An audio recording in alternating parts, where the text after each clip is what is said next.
80 کی دہائی میں آلموسٹ نقاد کا کام زوال پذیر ہوا، تشکیک کی سطح پر آیا، ایک خاص طرح کی سطحیت در آئی نقاد کے کام میں، تنقید میں. تو اس کو جو دانشورانہ وقار اس کا جو بحال کرنے میں خود ڈاکٹر صاحب کا بڑا ہاتھ ہے، اور علاوہ ازیں تنقید کی بحالی میں، اور ان کا بہت بڑا فین کلب ہے نوجوانوں میں. یہ تنقید، ایک نقاد کا اتنا بڑا فین کلب ہونا، اور اس کے علاوہ جو ہمارے علمی اور ادبی حلقے ہیں ان میں بھی ان کا وقار اور ان کا احترام پاکستان میں، پاکستان سے باہر جتنے بھی اردو دنیا ہے اس میں بے حد زیادہ ہے. دوستو، میں اس موضوع کی طرف آنا چاہوں گا کہ تنقید ہم نے مغرب سے لی، ماڈرن مغرب سے، یورپ سے خاص طور پہ. تو یہ جو تنقید ہے یہ ماڈرن یورپ میں فلپ سڈنی سے شروع ہوئی. سب سے سنجیدہ جو مکالمہ ہے وہ سڈنی نے کیا، اور این اپولوجی فار پوئٹری کے نام سے، کہ اس عہد میں بھی شاعری کے اوپر اخلاقی سطح پر اور مذہبی سطح پر جو الزامات لگائے جاتے تھے تو اس کا دفاع کیا اور اس کو ایک خاص ایک ایلیویشن دی اپنے جواز کے طور پہ. فلپ سڈنی سے لے کر یہ سفر جب میتھیو آرنلڈ تک آیا تو اس کا دائرہ کار اتنا زیادہ پھیل چکا تھا کہ پوری تہذیب میتھیو آرنلڈ نے تنقید کے سامنے کھڑی کر دی. اب فلپ سڈنی سے جو سفر ہوا اور میتھیو آرنلڈ تک آیا، وہ جب آگے بڑھا تو آپ جانتے ہیں کہ اس میں ورڈزورتھ اور کولرج نے اس میں نیچر کا اضافہ کیا، اس میں مارکس نے معیشت کا اضافہ کیا، اس میں فرائڈ نے نفسیات کا اضافہ کیا، اس میں آئیے ریچرڈز نے سائنس کا اضافہ کیا. یوں اس کا آفاق اتنا زیادہ پھیل گیا کہ آج جو ادبی تنقید جس کو کہتے ہیں، دنیا کے بیشتر بڑے علوم کی جو مباحث ہیں وہ اس کے ساتھ اتنی زیادہ انٹرمنگل ہیں کہ ہم اس کے بغیر تنقید کا تصور نہیں کر سکتے. تو حال ہی سے احتشام حسین تک یا حسن عسکری سے وزیر اعلیٰ تک یہ سارا پس منظر جو ہے یہ اس کے ساتھ جڑا ہوا ہے. جمیل جالبی نے ایک بات کہی تھی، اس نے کہا تھا کہ کلچر میں جو تبدیلیاں اثر انداز ہوتی ہیں کلچر کے اوپر، وہ دھیرے دھیرے جو نظام خیال ہوتا ہے اس کو کمزور کر دیتی ہے. اس کا نتیجہ یہ ہوتا ہے کہ الفاظ اپنے معنی کھو دیتے ہیں، اقدار اپنی اہمیت کھو دیتے ہیں، تخلیقی کاوشیں بے رنگ بے اثر ہو جاتی ہیں، اور عام آدمی یہ سوال کرنے لگتا ہے کہ شاعری کا، آرٹ کا کیا فائدہ ہے. تو یہ سگنل ہے ایک بیمار معاشرے کا. ایسے میں تنقید آگے بڑھتی ہے اور وہ نظام خیال کی ترتیبیں نو کرتی ہے، اس کی تشکیلیں نو کرتی ہے، اس لیے کہ تخلیق کار جو ہے وہ ایک سرگرمی میں دوبارہ ایک انرجی کو فیل کر سکے، اور اس کے ہاں جو ہے ایک قابل عمل خواہش پیدا ہو سکے، وہ ارج پیدا ہو سکے جو اسے عمل میں ڈھال دے، اور یوں پورا معاشرہ جو ہے دوبارہ اپنی تخلیقی توانائیوں کی طرف بڑھتا ہے. اب یہ ایک بہت بڑا رول ہے. اسی بات کو میں لے کے ڈاکٹر نیر کے پاس جاؤں گا کہ نیر صاحب آپ بتائیے کہ یہ جو تصور تنقید اتنا پھیلا ہوا ہمارے ہاں ہے، آپ کیا سمجھتے ہیں کہ جب ہم ادبی تنقید کہتے ہیں تو اس پس منظر کے ساتھ آپ کا اپنا تصور تنقید کیا ہے؟ آپ نے تنقید کے اوپر نئے نکات کے نام بھی بہت کچھ لکھا ہے اس کے علاوہ بھی، تو ہم چاہیں گے کہ آپ اس پر اظہار خیال کریں. بسم اللہ الرحمن الرحیم. بے حد شکریہ ڈاکٹر رویش صاحب، بلیک ہول کا بہت شکریہ، صفدر صاحب، قاسم صاحب کا بہت شکریہ، لیکن سب سے زیادہ شکریہ میں آپا کشور کا ادا کرنا چاہتا ہوں کہ ایک چھوٹے سے نقاد کو سننے کے لیے اتنی بڑی ایک بزرگ شخصیت ہمارے عہد کی تو وہ ان کا تشریف لانا، حمید شاہد صاحب کا تشریف لانا، اور باقی ہمارے بہت سے دوست بیٹھے ہیں، غلام علی صاحب ہیں، ضیاء بلوچ صاحب ہیں، بے حد ہمارے اور دوست ہیں، شیر علی صاحب ہیں، اور بے شمار، اور میں بہت ممنون ہوں آپ سب کا اور اس پلیٹ فارم کا، کہ اس پلیٹ فارم کی جو اسپرٹ ہے کہ ایک ایسا علم معاشرے تک پھیلانا جس کا علم ہونا مشکوک نہ ہو. ہمارے یہاں علم کے نام پہ عقیدہ، علم کے نام پہ ایک اساطیر، ان معنوں میں اساطیر نہیں، ایسی اساطیر جن کو جو فیبریکیٹ کی جاتی ہیں، جو طاقتوروں کی طرف سے جو کہانیاں بنائی جاتی ہیں، جو نیریٹیوز بنائے جاتے ہیں، جو ڈسکورسز بنائے جاتے ہیں، تو وہ علم نہیں. تو اس سے الگ کرنے کے لیے جو اس کی روح ہے، تو میرا جو تصور تنقید ہے وہ اسی سے ایک ملتا جلتا ہے. پتہ نہیں سے میں اپنا تصور تنقید کہہ سکتا ہوں کہ نہیں، لیکن over the period of time مجھے لکھتے ہوئے تقریباً کوئی 35 برس اس موضوع پہ غور و فکر کرتے ہوئے لکھتے ہوئے ہو گئے ہیں.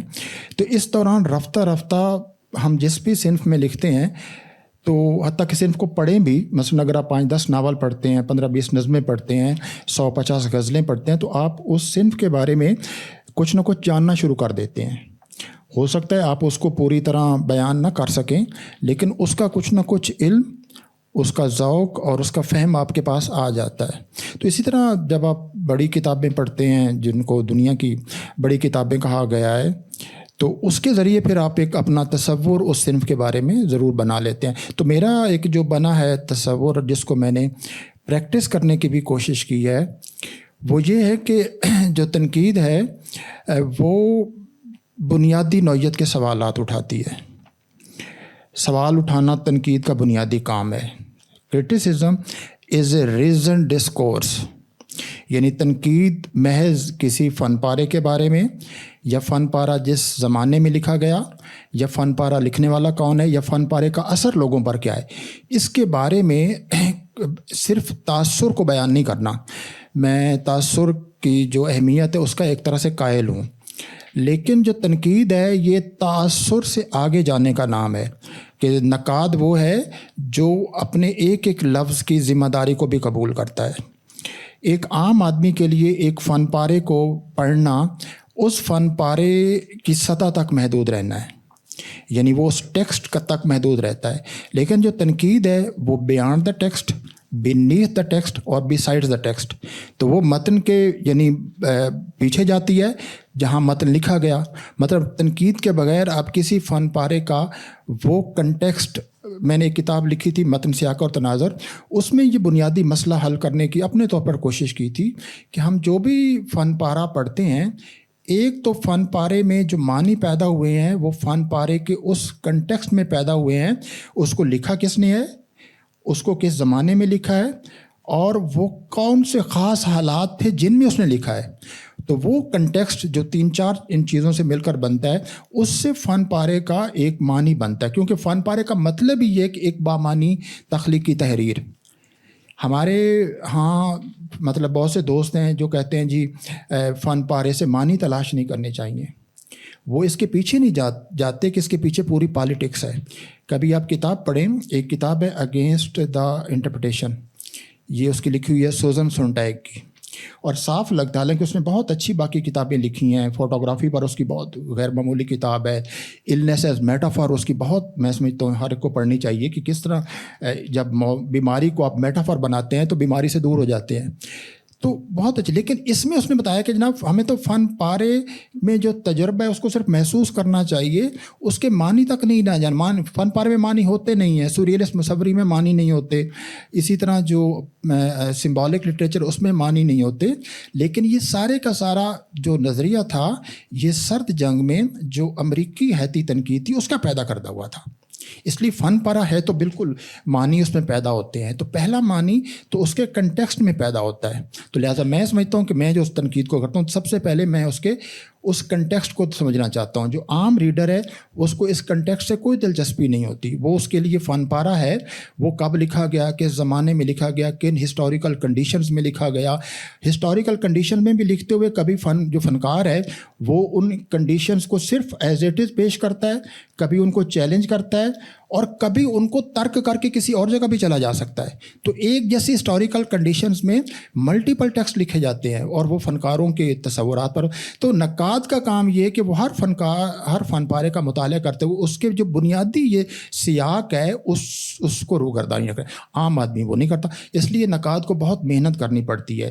تنقید کے لیے ایک غیر معمولی اسکالرشپ لازمی ہے, اور اس میں اس کے پاس تاریخ کا علم ہو, انسانی نفسیات کا علم ہو, اور انسانی نفسیات کا وہ علم جو عام نفسیات اور تخلیقی نفسیات میں فرق کر سکے. کہ ایک آدمی کا اگر ایک آدمی خواب دیکھتا ہے تو اس کو اور معنی ہے, لیکن اگر ایک تخلیق کار اپنے کسی خواب کو یا کسی اور کے خواب کو لکھتا ہے تو اس کے اور معنی ہوتے ہیں. تو یہ بھی اس کو علم ہونا چاہیے. پھر وہ جس زبان کا انتخاب کر رہا ہے اس کا بھی علم ہونا چاہیے کہ وہ کیوں خاص زبان کا استعمال کر رہا ہے. اب ایک ہی زمانے میں آپ دیکھیے مختلف جو فنکار ہوتے ہیں, شاعر ہوتے ہیں, وہ مختلف طرح کے لہجے, مختلف طرح کی ڈکشن استعمال کر رہے ہوتے ہیں. غالب کے زمانے میں جو غالب کا ڈکشن ہے وہ ان کے معاصرین کا ذوق کا ڈکشن نہیں ہے. تو کیا چیز تھی؟ ہسٹوریکل کنڈیشنز یکساں ہیں, لیکن غالب کا ڈکشن اور ذوق کے ڈکشن میں بہت فرق ہے.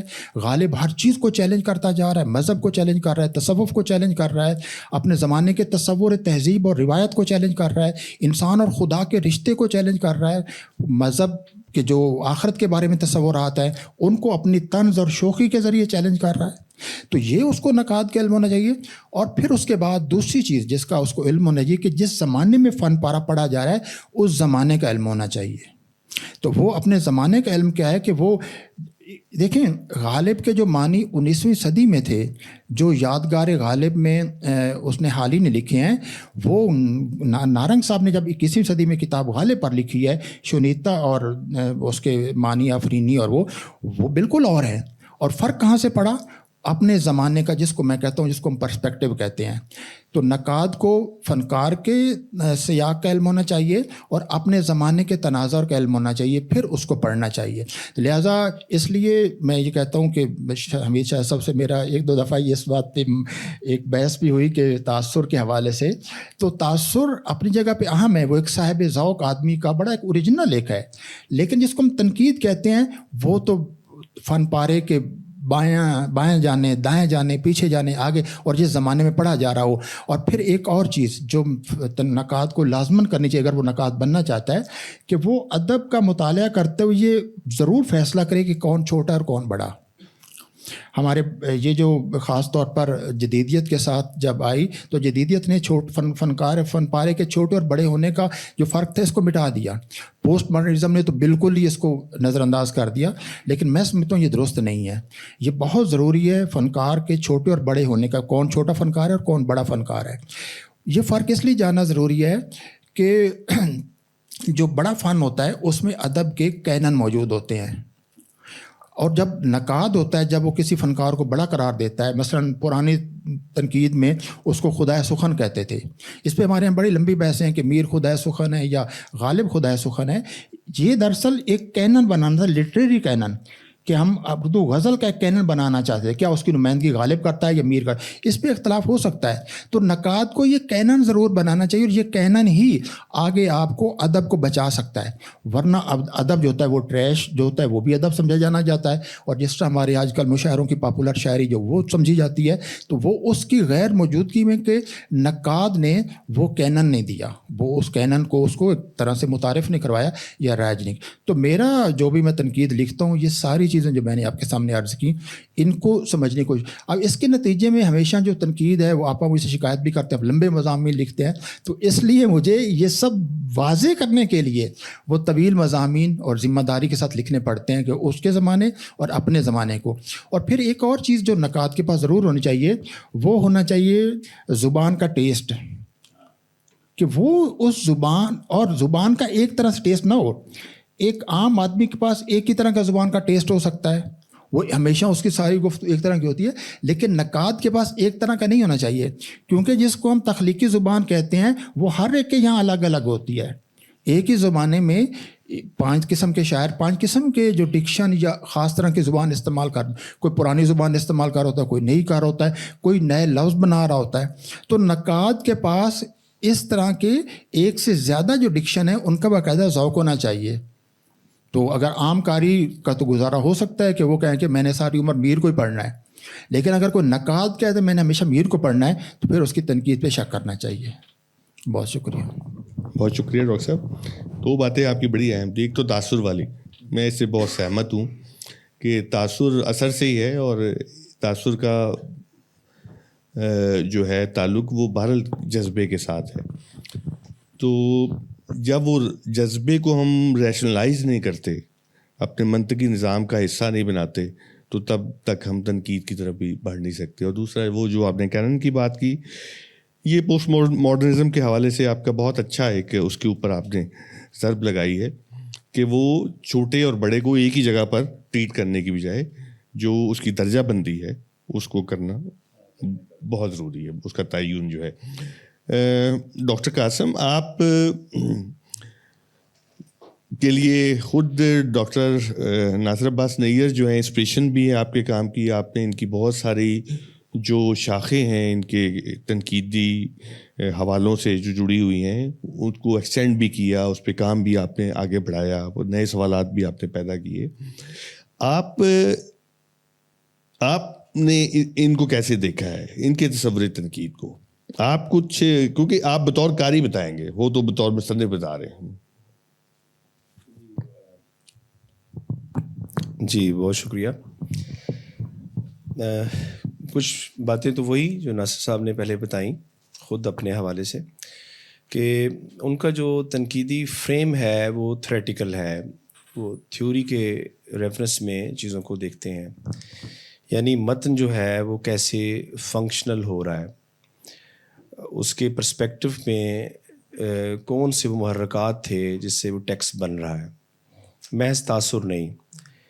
تاثر تو بڑا آسان ہے. مجھے واقعہ یاد آ رہا ہے، میں ہلکا باب ذوق میں بیٹھا تھا تو ایک غزل میرے سامنے آئی، تو جلیل علی صاحب ہمارے بزرگ جو ہیں وہ صدارت کر رہے تھے، تو انہوں نے مجھے بھی پوچھا کہ آپ بتائیں جی اس غزل کے بارے میں. میں کہا جی مجھے فلاں فلاں فلاں شعر بہت اچھا لگا. وہ کہتے نہیں اچھا تو لگا ہے لیکن یہ کیسے اچھا ہے آپ یہ بتائیں.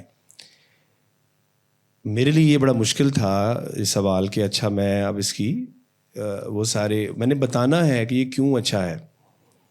یہ بہت بڑا فرق ہے ہماری تنقید میں. اس فرق کو جو بائیفرکیٹ کیا گیا ہے ماڈرن کرٹیسزم میں، خاص طور پہ لٹری کرٹیسزم جو ابھی آیا، جو جیسے تھریٹیکل کرٹیسزم ہم کہتے ہیں، وہ اس کو بائیفرکیٹ یہاں پر کرتی ہے کہ یہ فنکشنل کیسے ہو رہا ہے. یہ ٹیکسٹ اپنے وہ کون سے ایسے عناصر ہیں جن کے مجموعے سے یہ ٹیکسٹ بن رہا ہے، اس کی میننگ.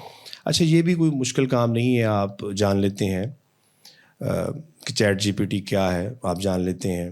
آپ جان لیتے ہیں کہ ہمارا برین کیسے کام کرتا ہے. آپ جان لیتے ہیں کہ اینیملز جو ہیں وہ کیسے زندہ رہتے ہیں اور کیسے مر جاتے ہیں. حیاتیات کا علم ہے، کیمسٹری کا علم ہے. لیکن مسئلہ یہ ہے کہ اس کو لائف سے، زندگی سے کوریلیٹ کرنا، یعنی یہ میننگ جو ہے ہماری زندگی سے کس طرح جڑے ہوئے ہیں، یہ سب سے مشکل کام تھا. یعنی آپ پروڈیوس کیا کر رہے ہیں زندگی میں، جو معنی آپ اخذ کر رہے ہیں اس معنی کی اس کی فنکشننگ کو آپ جان لیتے ہیں یا اس کی سگنیفیکیشن کو آپ جان لیتے ہیں، لیکن اس کی جو سگنیفیکیشن ہے وہ زندگی سے کیسی جڑی ہوئی ہے، وہ کون سے وہ پاور ڈسکورسز ہیں جو اس پہ کام کر رہے ہیں، کون اسے بہت اچھا بنا رہے ہیں، کون اسے لائف لیس کر رہے ہیں، ان کے بارے میں نقطہ نظر رکھنا وہ بہت مشکل کام ہے. ناصر صاحب کی جو تنقید ہے ہمیں اس لیے بھی پسند ہے. ایک تو انہوں نے میننگ جو سگنیفیکیشن ہے میننگ کی، انہوں نے اس پہ بہت زیادہ زور دیا ہے کہ معنی کہاں سے ڈیرائیو ہو رہا ہے، اس کو جانا جائے، جیسے انہوں نے اپنی گفتگو میں بتایا. دوسرا یہ ہے کہ وہ کون سے پاور ڈسکورسز تھے جو میننگ کو بنانے میں اہم کردار ادا کرتے رہے ہیں. ہمارے یہاں ایک بڑا لمبے عرصے تک یہاں مغل ایرا رہا. انہوں نے اپنے میننگ جو ہیں وہ چاہتے ہوئے نہ چاہتے ہوئے بھی ریلیجیس جو میننگ کی جو کائنات ہوتی ہے وہاں سے ڈرائیو کی. بیدل اور غالب کو چھوڑ کے انہوں نے ضربیں لگائیں. اور پھر پوسٹ کلونیل ایرا میں اگر ہم دیکھتے ہیں کہ میننگ کیسے ڈرائیو ہو رہا ہے وہ کس طرح، تو ناصر صاحب نے بہت زیادہ فوکس کیا. خاص طور پہ جب وہ جرمنی گئے، جرمنی جانے کے بعد انہوں نے، میرے خیال میں وہ ایک لائن بنتی ہے جہاں انہوں نے اپنی اسٹڈیز کو زیادہ فوکس کیا کہ ہم پاسٹ میں جا کے تلاش کیا جائے کہ میننگ کہاں پر ہمارا میننگ جو ہے پیدا ہو رہا ہے، جہاں سے بگاڑ آئی ہے یا جو ہے ہماری کرٹیسزم یا تنقید جو ہے جہاں سے ایک نئی شکل اختیار کرتی، ادب بلکہ پورا کا پورا. تو اس لیے انہوں نے پوسٹ کلونیل اسٹڈیز پہ بہت زیادہ زور دیا. ان کی پہلی کتاب اردو نوآبادیات کے مطالعات کے حوالے سے ہے. دوسری پھر انہوں نے جرمنی میں جو ٹیکسٹ تھے، متون تھے جو سلیبائی کے حوالے سے وہاں ہمارے یہاں تیار کیے گئے، وہاں ایک بہت بڑی تعداد میں تھی موجود تھے. انہوں نے اس کو جو ہے گنگالا، ان کو دیکھا وہ کس مقصد کے تحت بنائے گئے تھے. پھر اسی زمرے میں انہوں نے وہ سارے رائٹرز جو ہیں، لکھاری جو ہیں، ان کا مطالعہ بھی کیا کہ وہ کیا کہنا چاہ رہے تھے اور وہ کن کلچز میں تھے، وہ معنی کے کن کلچز میں تھے. انہوں نے وہ بھی جو ہے صفحہ بہ صفحہ ہمیں دکھایا بنا، مثلا حالی کا، محمد حسین آزاد کا، سر سید کا، اور کچھ ایسے ٹیکسٹ، مثلا غالب ایک ایسا ٹیکسٹ ہے، بیدل ایسا ٹیکسٹ ہے. تو وہ کیوں نہیں ان کے کلچز میں آ سکے، وہ کیوں باہر تھے. تو یہ سارے سوالات جو ہیں میرے خیال میں معاصر صورتحال کو سمجھنے کے لیے انہوں نے بیک فٹ پہ جا کے، فلیش بیک میں جا کے چیزوں کو دیکھنے کی کوشش کی، اور وہاں سے انہوں نے جاننے کی کوشش کی کہ اصل میں بگاڑ یہاں سے آیا ہے، یہاں سے ہم چیزوں کو دیکھیں اور اپنی سوسائٹی کے جو مسائل ہیں یا یہاں اس وقت جو پرابلم ہے اس کو جاننے کی کوشش کریں. اس لیے میرے خیال غالب جو عنصر ہے ناصر صاحب کی تنقید کا، وہ معنی کو پہچاننا، کہاں سے معنی پیدا ہو رہا ہے، وہ معنی زندگی سے کس طرح ریلیٹ ہے، اور وہ ڈسکرسو پاورز کون سی ہیں جو اس معنی کو تیار کرنے میں مدد دیتی رہی ہیں، خواہ وہ ریلیجیس پاورز تھیں یا پولیٹیکل پاورز تھیں، ان کو وہ ڈیفائن کرتے ہیں.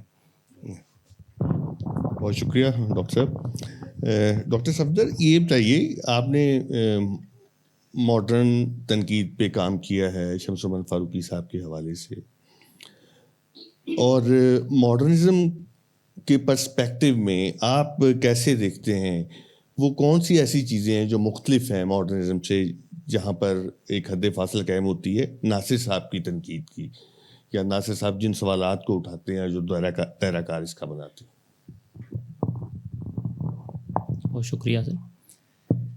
یہ تو سوال میرے بھی ذہن میں ہے کہ دیکھیے، جدیدیت کے جتنے بھی ہراول دستے کے لوگ تھے تنقید میں، فاروقی صاحب، نارنگ ہو گئے، فاروقی اور جتنے بھی ساتھ لوگ تھے، ان میں سے کچھ نے آگے پڑاؤ کیا اور کچھ وہیں رہے. جیسے فاروقی صاحب کا تھا کہ یہ ایک ہی چیز ہے، یہ آگے اس میں کوئی اتنا فرق نہیں ہے، حتیٰ کہ نام بھی نہیں ہے ما بعد جدیدیت جو ہے، اس کا کوئی بھی عارضی نام ہے جدیدیت کے بعد.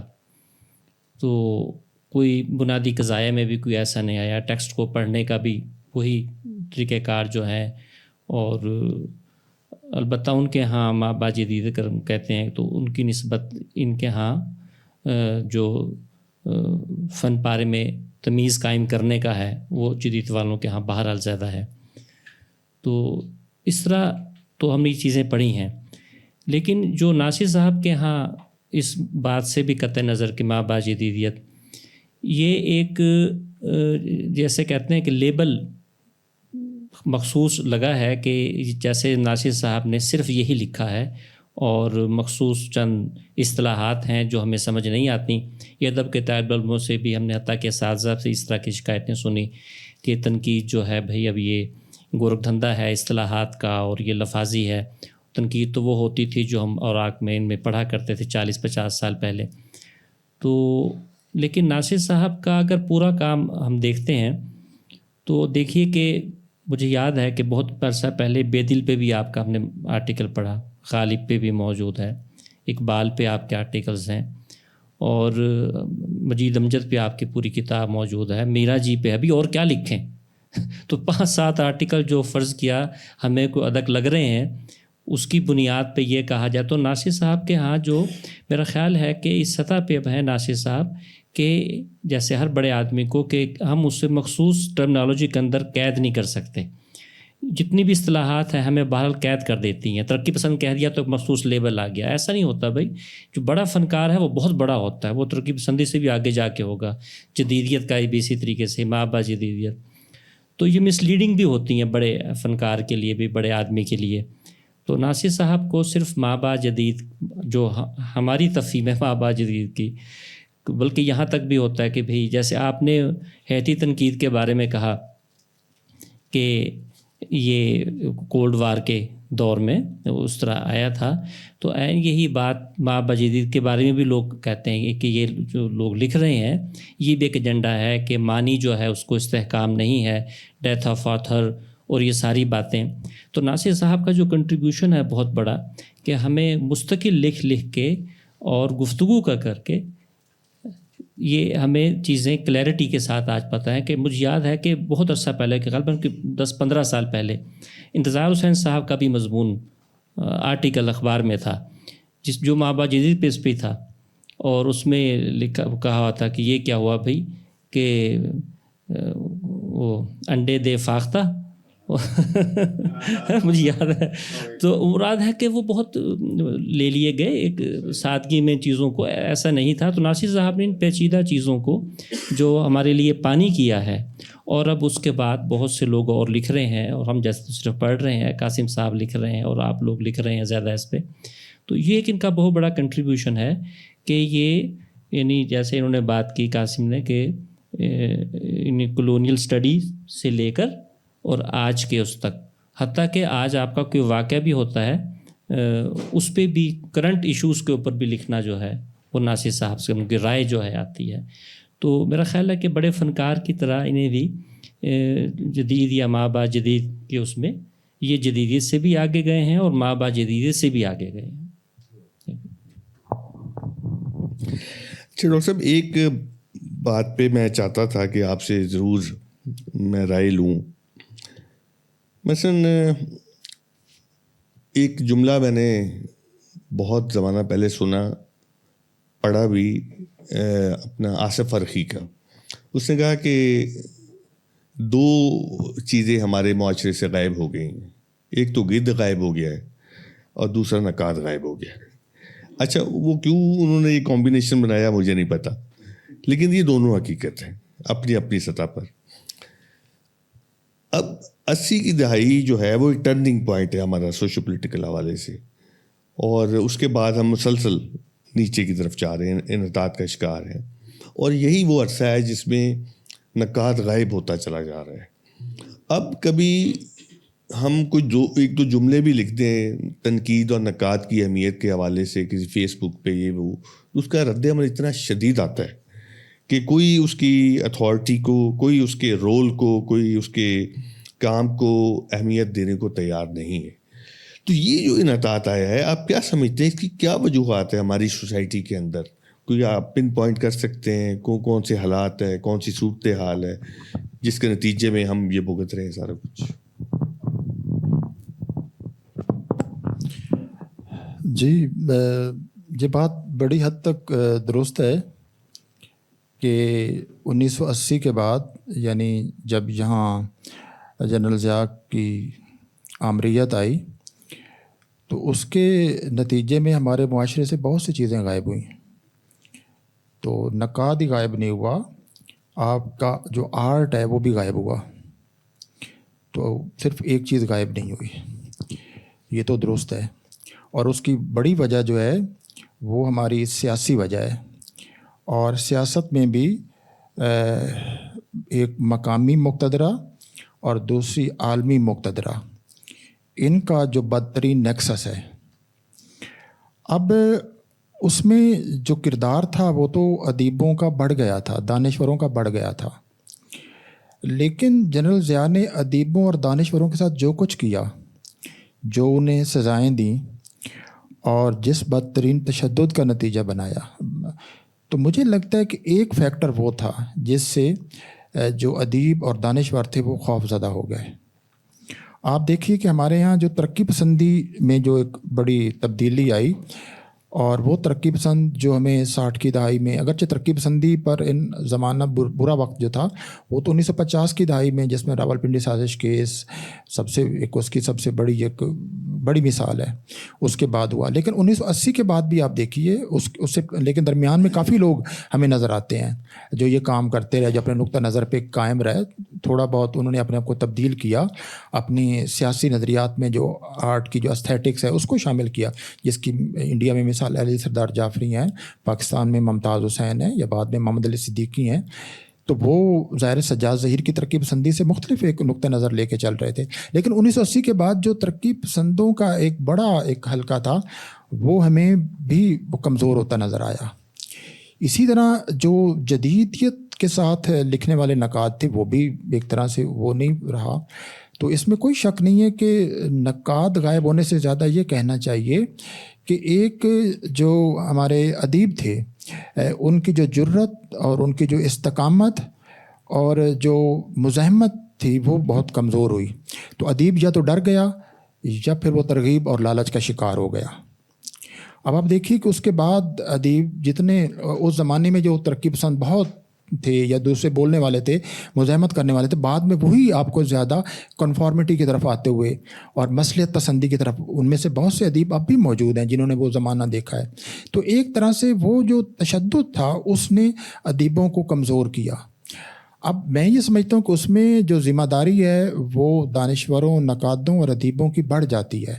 ہم اگر تمام معاشروں کا مطالعہ کریں، مثلا مغرب میں آپ جو فرض کیا ان کا پڑھیں جو رینیساں کا پیریڈ، اور جس طرح ادیبوں، سائنٹسٹ اور دانشوروں کے ساتھ کیا گیا، تو انہوں نے سزاؤں کے مقابلے وہ لوگ کھڑے ہوئے، انہوں نے دوسرے راستے تلاش کیے.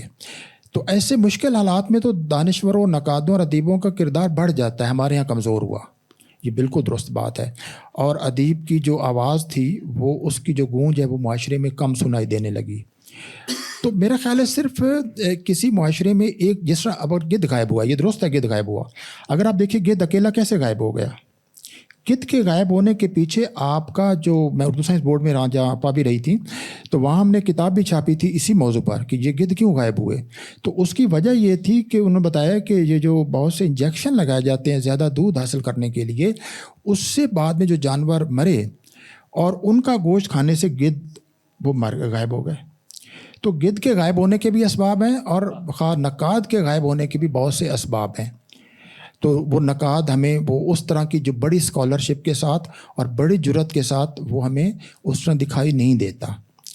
ایک اور وجہ بھی ہے جس کو اگر آپ دیکھیں، جو کولڈ وار کا پیریڈ تھا وہ کلچرل وار تھی، اور ادیب کو جو دنیا کی بڑی طاقتیں تھیں انہوں نے ایک حصہ دیا ہوا تھا اپنے، اور اس کو خریدتے بھی تھے، ڈراتے بھی تھے، اور ادیب جو تھے وہ کھڑے ہوتے تھے اور وہ سامنا کرتے تھے. تو کولڈ وار کے بعد مجھے یوں لگتا ہے کہ جو ریاستیں ہیں انہوں نے بھی ادیب کو ایک غیر ضروری ایک اس کو اہمیت دینا بند کر دی.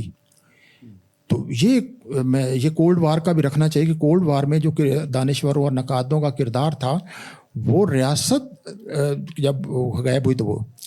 تیسری ایک چیز جو میں سمجھتا ہوں جس کا تعلق پاکستان اور پھر مسلم پاکستان ایک اسلام کے نام پہ بنا تھا، اور ایک پیچھے جو مسلم ایک ساری ایک تاریخ کی روایت ہے وہ بھی لے کے چلا ہے.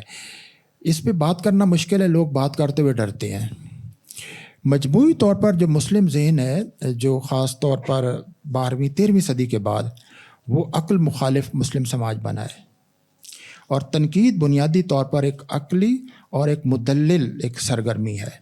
اور تنقید کی مخالفت میں اگر آپ اوور آل لوگوں کے رویے دیکھیں، وہ سب سے بڑے دلیل یہ دی جاتی ہے کہ یہ ایک عقلی چیز ہے، یہ ایک منطقی چیز ہے. یعنی تنقید کو جس بات پہ فخر کرنا چاہیے، جس بنیاد پہ وہ کھڑی ہے اور جو اس کے وجود کی اساس ہے منطق، اسی کو برا بھلا کہا جاتا ہے کہ ادب میں منطق کا کیا رول. وہ سمجھا جاتا ہے کہ جو اب نقادوں پہ جو اعتراضات کیے جاتے ہیں کہ وہ تو ایک منطقی اور ایک فکری آدمی ہے، منطق کیسے امیجینیشن کو، آرٹ کو سمجھ سکتی ہے.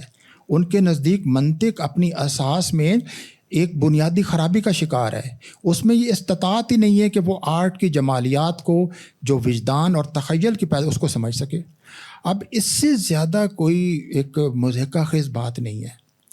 آرٹ اگر پیدا ہوا ہے، اگر کسی جنگل میں مور ناچتا ہے تو وہ جنگل میں ناچتے کون دیکھتا ہے، لیکن جو مور شہر میں آ کے ناچتا ہے تو وہ تو اس لیے ناچتا ہے کہ شہر کے لوگ دیکھیں. ایک جو آرٹ اور فن پارا چھاپا جاتا ہے وہ اس لیے چھاپا جاتا ہے کہ وہ پڑھا جائے اور اس پہ گفتگو کی جائے. ہر فن پارا جب چھپتا ہے تو وہ تنقید کی اپنے اندر ایک دعوت رکھتا ہے کہ مجھے پڑھا جائے، مجھ پہ بات کی جائے، مجھے سراہا جائے.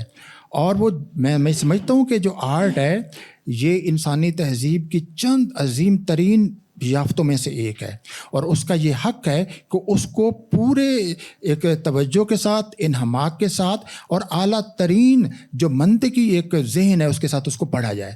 کیونکہ تفہیم ہمیشہ منطق اور استدلال اور انٹلیکٹ کا کام ہے، اور ہمارے یہاں منطق اور انٹلیکٹ تاریخی اتنی بڑی تاریخی وجہ سے ایک شک کا شکار ہے. اور ہمارے آپ دیکھیے ہمارے بڑے شاعر، انہوں نے ان کی شاعری کا بڑا حصہ عقل اور خرد کی ایک ایسی کشمکش اور تصادم ہے جس کی کوئی ریئلٹی نہیں ہے. اس کو میں ضرور ایک نقطہ واضح کرنا چاہتا ہوں کہ انسانی تعقل اور انسانی وجدان یا تعقل اور تخیل یہ ایک ہی انسانی وجود کی دو الگ الگ سرگرمی ہیں. دونوں کے الگ الگ کام ہیں لیکن یہ ایک دوسرے سے متصادم کام نہیں ہے. عقل اور تخیل میں جو تصادم ہے یہ ہمیشہ انسانی وجود سے باہر پیدا کیا جاتا ہے، یہ سوسائٹی میں پیدا کیا جاتا ہے، یہ تاریخ میں پیدا کیا جاتا ہے، یہ مقتدرہ کے ذریعے پیدا کیا جاتا ہے، اور اس کے ذریعے پیدا کر کے انسانی وہ باہر کی جو جنگ ہے، طبقات کی جو باہر کی جنگ ہے، وہ انسان کے اندر کی آویزش بنا دی جاتی ہے. تو یہ تخیل اور تعقل میں براہ راست کوئی تصادم نہیں ہے، یہ تصادم باہر پیدا کیا جاتا ہے اور انسانی وجود کے اندر ایک جنگ چھیڑی جاتی ہے. اچھا بعض کا جنگ اندر چھیڑی جائے تو اسے بڑا آرٹ بھی پیدا ہو سکتا ہے، لیکن یہ جنگ بڑا آرٹ پیدا نہیں کر رہی، صرف تمام جو عقلی سرگرمیاں ہیں ان کو میلائن کر رہی ہے. صرف نقاد غائب نہیں ہوا، آپ کے یہاں فلسفہ بھی غائب ہوا ہے، آپ کے یہاں ہیومینٹیز بھی غائب ہوئی ہیں، آپ کے یہاں سوشل سائنسز بھی غائب ہوئی ہیں. دنیا کے جن معاشروں میں بڑے نقاد ہیں ان معاشروں میں فلسفے اور سائنس کی ہمیشہ روایت ہے. تاریخ میں آپ دیکھیے، مطلب اگر ارسطو جو ہے وہ کیا بوتیکا لکھ سکتا اگر ایتھنز میں فلسفے کی روایت نہ ہوتی؟ جو بھاٹیا ناٹیہ شاستر لکھی بھرت نے، کیا وہ لکھ سکتا اگر اس کے پیچھے جو فلسفہ جو سنسکرت میں نہ ہوتا، اور جو رس کا نظریہ ہو یا بھونی کا نظریہ ہو یا بڑے نظریات. اور اسی طرح ابن رشد نے جب اس کا ترجمہ کیا بوتیکا کا، تو ابن رشد جیسے آدمی نے، ایک فلسفی نے، جب تنقید کی کتاب کا ترجمہ کیا تو خود اپنی جمالیات بھی دی. تو بھائی جب آپ کے معاشرے میں باقی سارے علوم موجود نہیں ہیں تو نقاد اکیلا کہاں سے آئے؟ ہر معاشرے میں علم کی ایک ایکالوجی پیدا ہوتی ہے، فلسفہ موجود ہوتا ہے، ہیومینٹیز موجود ہوتی ہیں، ایک مسلسل ڈسکورسز، ایک انٹلیکچوئل ڈسکورسز ہوتے ہیں، اس کے ساتھ تنقید آتی ہے، اور وہ آرٹ کو سمجھنے کی اور آرٹ کی گہرائیوں میں اترنے کی کوشش کرتی ہے. وہ آرٹ کو نقصان نہیں. آج تک ایسا نہیں ہوا کہ تنقید نے، یعنی انسانی تعقل نے معاشرے کو کبھی نقصان پہنچایا، آج تک اس کی کوئی تاریخ نہیں ہے. اور اسی طرح اچھی تنقید نے ادب پارے کو نقصان پہنچایا، اس کی بھی کوئی مثال نہیں ہے. تو لہذا نقاد کے غائب ہونے کی اس کے پیچھے میں نے چند ایک وجوہ بتائی ہیں.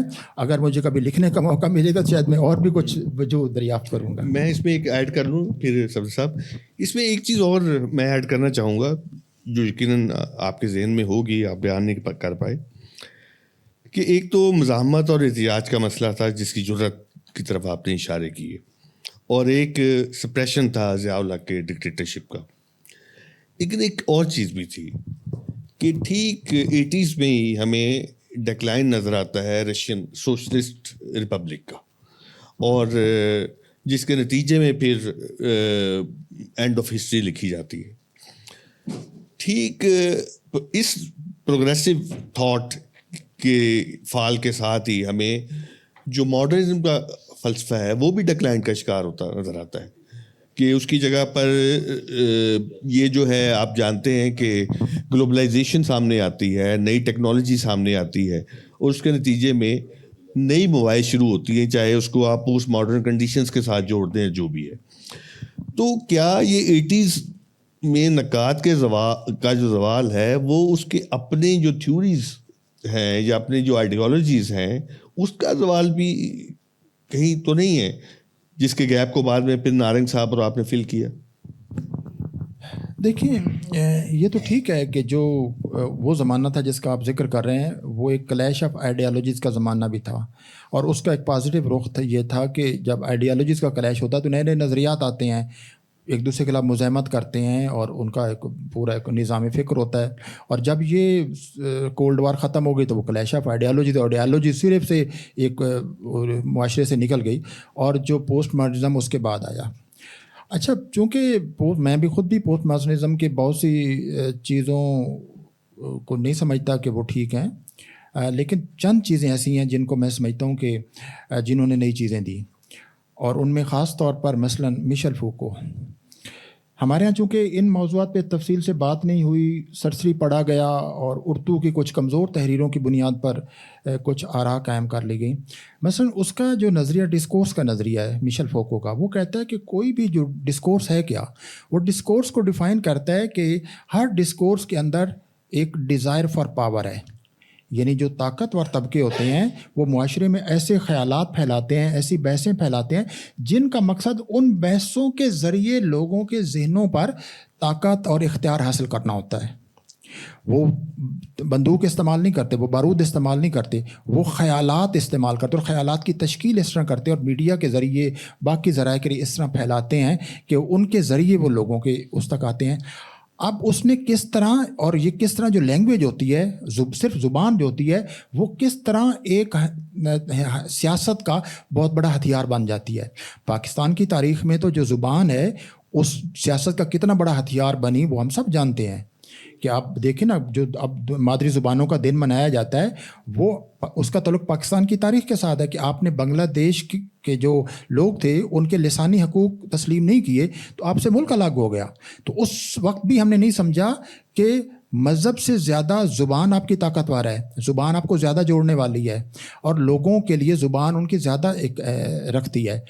اب زبان کا ایک کردار تو ہے کہ آپ کی آئیڈینٹی کی تلاش، آپ کی آئیڈینٹی جو بنتی ہے اس میں زبان کا بہت ہے. غلام علی صاحب نے تو خیر بہت ہی اس پہ موضوع پہ کام کیا کہ، لیکن زبان طاقت کا سب سے بڑا ٹول بھی بنتی ہے کہ آپ زبان کے ذریعے پوری حکومتیں کر سکتے ہیں. جیسے آپ نے جارج آرویل کا سب نے پڑھا ہوگا، جس میں ایک منسٹری آف ٹروتھ ہے جو 1984 ہے.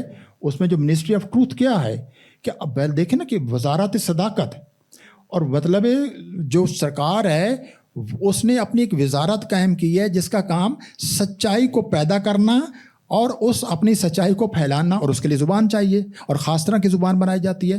تو میشل فوکو نے اس طرح جس طرح زبان، لینگویج اور پاور کا یہ جو ریلیشن دریافت کیا، اور دیکھا کہ کس طرح جو سوسائٹیز ہیں، جو ایک آمرانہ سوسائٹیز ہوتی ہیں، وہ زبان کو کس طرح استعمال کرتی. تو یہ میرا خیال ہے جو پوسٹ ماڈرنزم میں یہ لینگویج کا جس طرح ایک فلسفیانہ مطالعہ کر کے اور اس میں طاقت کے رشتوں کو جس طرح کیا گیا، یہ اس سے پہلے پوری اس تاریخ میں نہیں کیا گیا.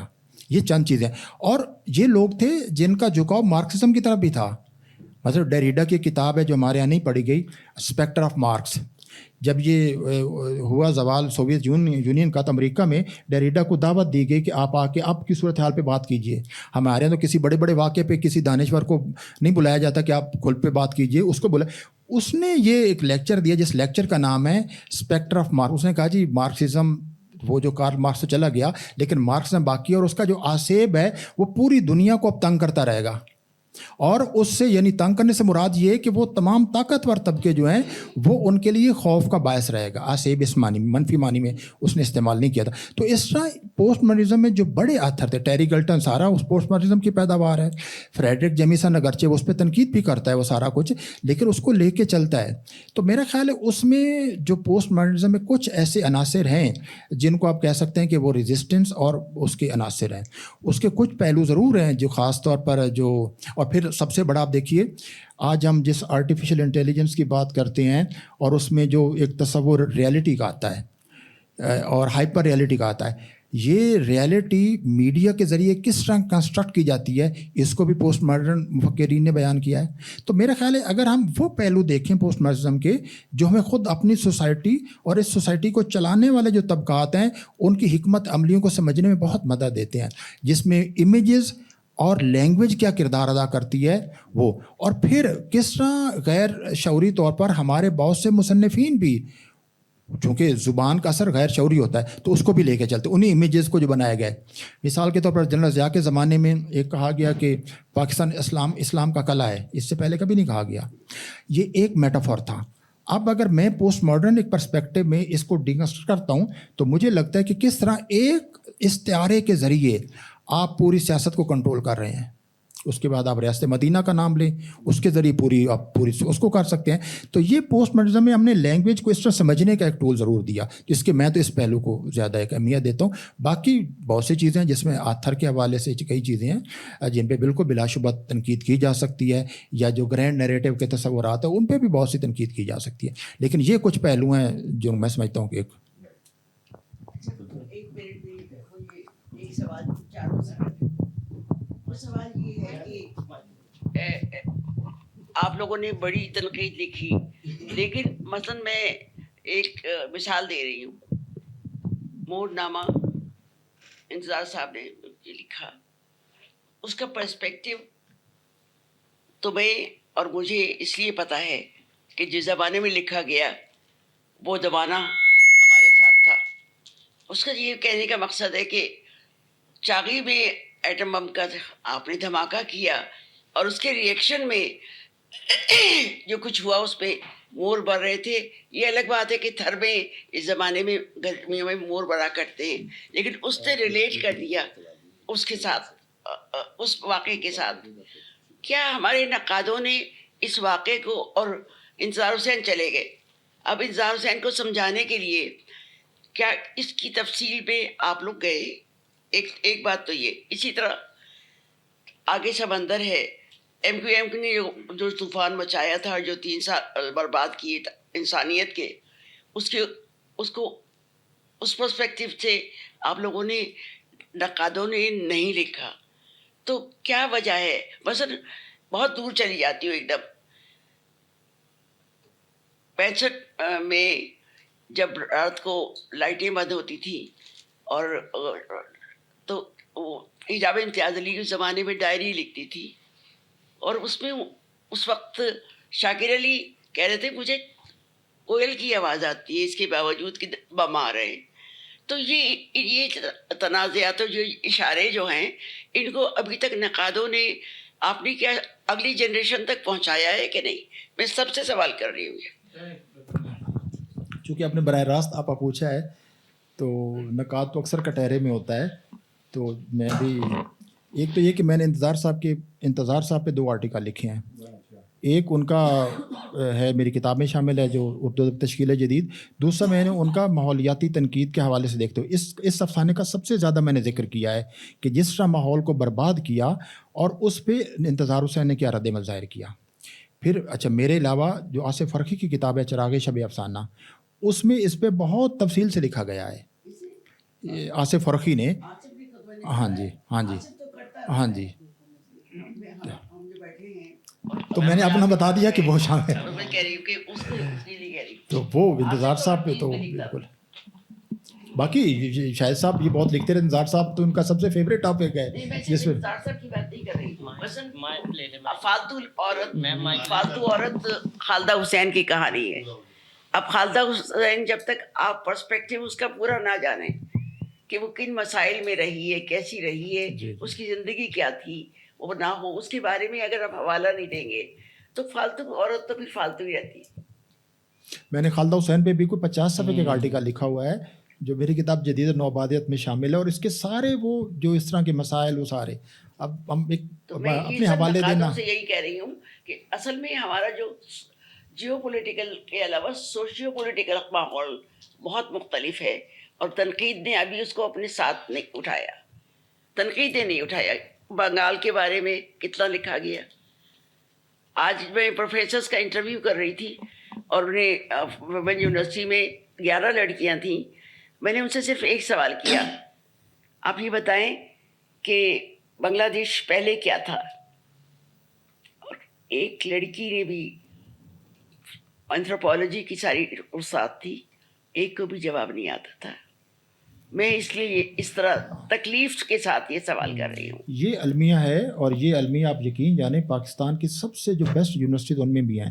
میں لمز میں پچھلے کئی سالوں سے پڑھاتا ہوں، وہاں بھی یہ علمی ہے، ان کو بھی پاکستان کی ریسنٹ تاریخ کے اہم ترین واقعات کا کوئی علم نہیں ہوتا وہاں کے.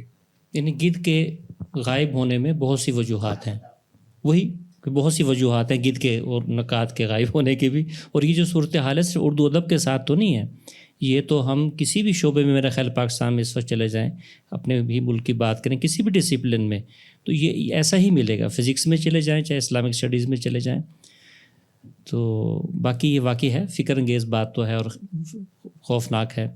اچھا ناصر صاحب، آپ سے یہ پوچھنا تھا کہ آپ نے جو الارمنگ بتائی سچویشن تنقید کی کہ جہاں یہ فلسفی ختم ہوئی، زبانیں بھی ختم ہوئی. فارسی کا ڈپارٹمنٹ اب ملک میں کتنی جگہوں پہ ہے. ہم اپنی زبانوں سے، یعنی جس سے اردو زبان کی جس پہ اثرات ہیں ان زبانوں کی بھی، حتیٰ کہ ہمیں انگریزی بھی نہیں آتی، فارسی بھی گئی، عربی بھی گئی. زبان ایک جاننے کا مطلب یہ ہوتا ہے کہ ہم بہت سے علوم ہمارے اوپر کھل جاتے ہیں کسی نہ کسی درجے میں، کم از کم ریڈنگ ہماری بڑھ جاتی ہے. تو یہ سارے جب ہے کہ تنقید کی صورتحال یہ، تو تخلیق اور تنقید دونوں ظاہر ہے کہ ایک ہی فضا میں ساتھ لیتے ہیں اور ساتھ ساتھ چلتے ہیں. تو پھر تو یہ اتنی ہی سنجیدہ بات تخلیق کے لیے بھی ہوئی کہ جہاں اچھی تنقید پیدا نہیں ہو سکتی، بڑی تنقید یعنی، تو وہاں بڑی تخلیق بھی شاید نہیں آ سکے گی یا مشکل ہوگی.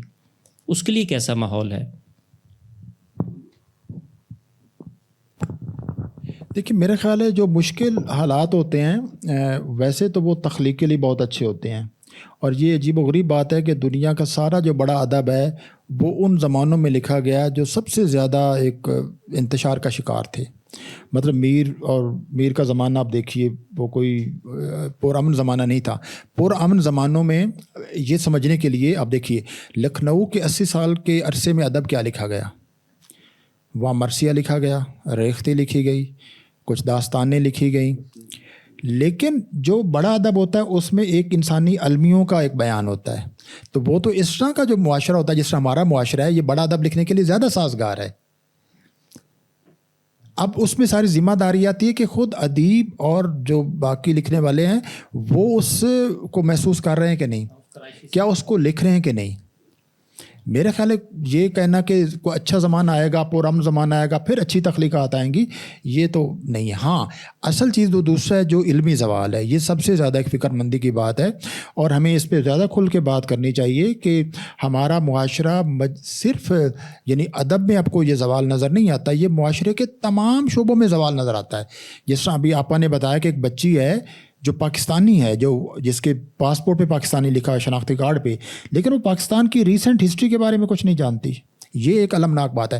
اور اس میں میں کہتا ہوں کہ بچے کا قصور نہیں ہے، قصور یہ ہے کہ جس تعلیمی نظام سے وہ آ رہی ہے اس میں اس بات کو اہمیت نہیں دی جا رہی. وہاں نہ آپ مستند معلومات بچوں تک پہنچا رہے ہیں اور نہ علم پہنچا رہے ہیں اور نہ اس کی جو تخلیقی اور تنقیدی قوتیں ہیں ان کو نشو و نما دینے کا کوئی اہتمام کر رہے ہیں. آپ چند معمولی سی چیزیں اب وہ ان کو ایک چھوٹے سے پیپر میں لکھنے کے لیے ان کو رٹا رہے ہیں اور وہ آگے بھیج رہے ہیں. اور یہ پاکستان کے یعنی سرکاری بڑی یونیورسٹیاں ہوں یا پرائیویٹ یونیورسٹیاں، ان میں یکساں صورتحال ہے. وہ فرق آپ کو صرف مینرز کا نظر آتا ہے، جو ذہن وہاں سے نکل رہے ہیں ان ذہنوں میں کوئی فرق نہیں ہے. اور ظاہر ہے مجھے لگتا ہے کہ یہ سب کچھ، اب اصل سوال یہ ہے کہ یہ جو ہم سب جانتے ہیں کہ تعلیم کے بغیر کوئی معاشرہ آگے نہیں جا سکتا. اور تعلیم کا مطلب یہ ہے کہ لوگوں کو انٹلیکچولی ذہنی طور پر امپاورڈ کرنا، یعنی ان کو زندگی کے سماج کے اس کو سمجھنے کے قابل بنانا، فیصلے کرنے کے قابل بنانا، ان کو بنیادی علم اور اسکل بھی دینا، لیکن ان کے اندر جو کریٹیکل تھنکنگ اور کریٹو پاورز دونوں کو، ان دونوں کی نشو و نما کرنے کا نام ایک تعلیم ہے نا. تو یہ تعلیم ہمیں ان کو نہیں دی جا رہی. اب یہ کیوں نہیں دی جا رہی، یہ بنیادی سوال ہے. یہ جان بوجھ کے نہیں دی جا رہی، یہ چونکہ آپ کے اوپر جو لوگ مطلب جو اس ملک کو چلا رہے ہیں ان کو اسی طرح کے لوگ چاہیے. یہ میری اور آپ کی فکر مندی ہو سکتی ہے، ہم سب کی، کہ ہم ایسے نوجوان پیدا کر رہے ہیں جو کچھ نہیں جانتے، جو اپنے بارے میں کچھ نہیں جانتے، اپنی زمین کے بارے میں. آپ کبھی بچوں سے پوچھیں نا کہ آپ ابھی جہاں سے چل کے آئے ہیں آپ کے راستے میں درخت کون سے تھے، پرندے کون سے تھے، ان کے نام بتا دیں. ان کو یہ تک نہیں پتہ. آپ جس گھر میں رہتے اس گھر کا فن تعمیر کیا ہے، گھر ہوتا کیا ہے. مطلب ایک میں نے کتاب پڑھی جس کی پوری کتاب لکھی گئی ہے پولیٹکس آف اسپیس، جو گھر میں رہنے کے بارے میں ہے کہ گھر میں رہنے کا ایکسپیرینس کیا ہوتا ہے. گھر کا کون سا کمرہ آپ کے لیے کیا اہمیت رکھتا ہے, جب آپ کمرے میں داخل ہوتے ہیں تو آپ کے کیا ہوتے ہیں. تو ہمارے یہاں تو کچھ بھی ان کو نہیں بتایا. تو اس طرح کے لوگ جو کچھ بھی نہ جانتے ہوں وہ ان کو زیادہ ہیں. آپ جیسے ابھی آپا نے بھی کہا کہ وہ ہمارے جو حکمران جو کچھ کرتے ہیں اور وہ ان کے حکمرانوں کے زبان اور ان کو جیسر کو نہیں سمجھ سکتے, وہ ان کے منہ سے نکلے ہوئے چیزوں کو. بتاؤ جس نے ان موضوعات کے حوالے سے لکھا ہو جو میرے خیال کچھ سوالوں کے جواب یہ رویش صاحب بھی دے دیں. جس نے اس طرح کے بہت کچھ بنے بتایا اس پہ لکھا ہو. ابھی اس پہ ہم بعد میں بات کرتے ہیں, بس یہ بات مکمل ہونے والی ہے 15 منٹ, اس کے بعد پھر ہم دوستوں کی طرف آتے ہیں. آپ ذرا ایڈ کیجئے کائنڈلی.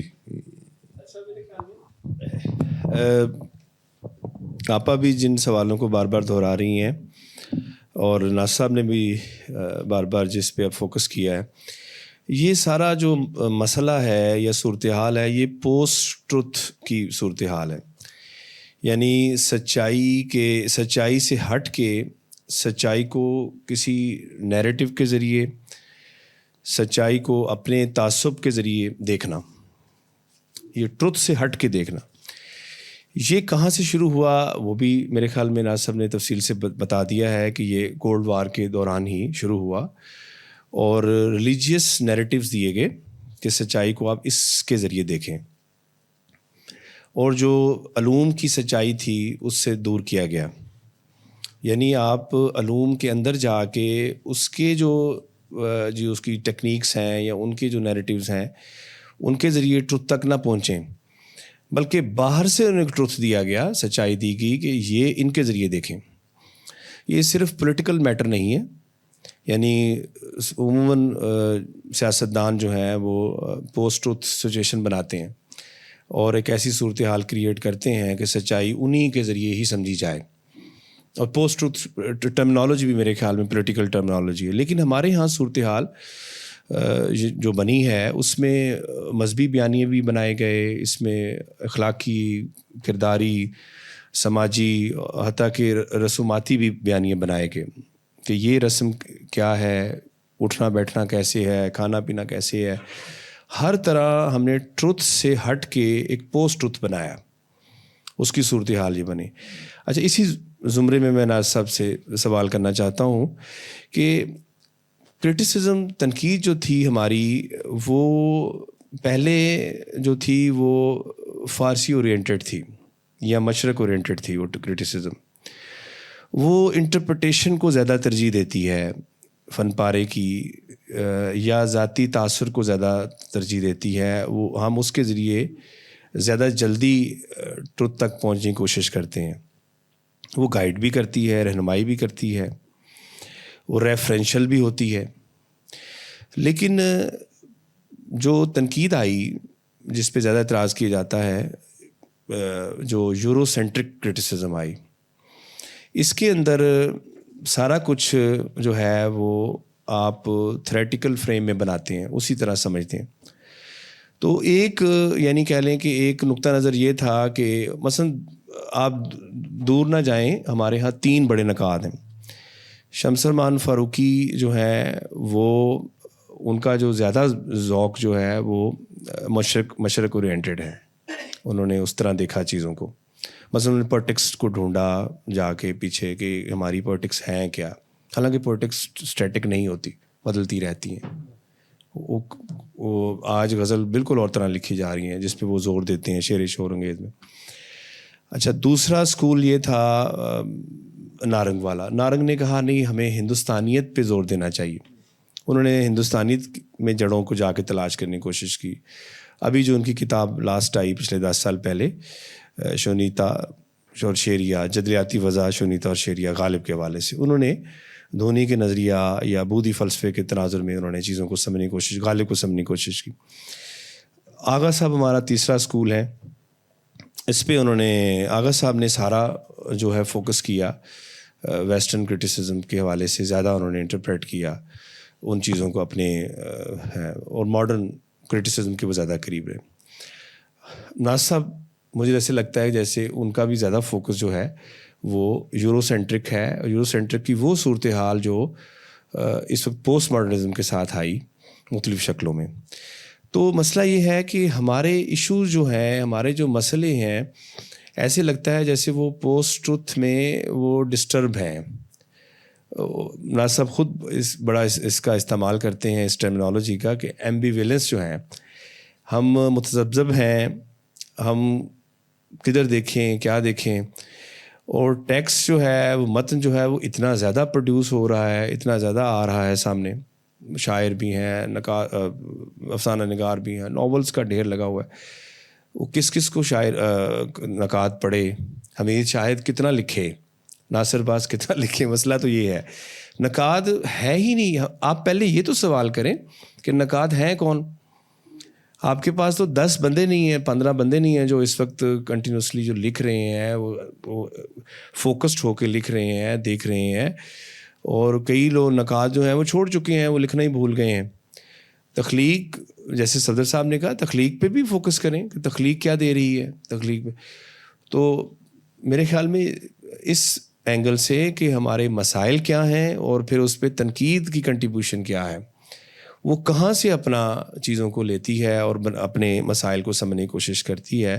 کیوں نہ ہم براہ راست سمجھیں اپنے مسائل کو, کہ ہمارے ہاں جو نیریٹیوز بنائے جاتے ہیں ان کو توڑا جاتا ہے. پھر یہ جو نئی بحثیں آج کل چلی ہوئی ہیں, طاغوت اور یہ وہ سارے, یہ کیوں ہیں؟ اس پہ ہمارا نقاد کیوں نہیں بولتا؟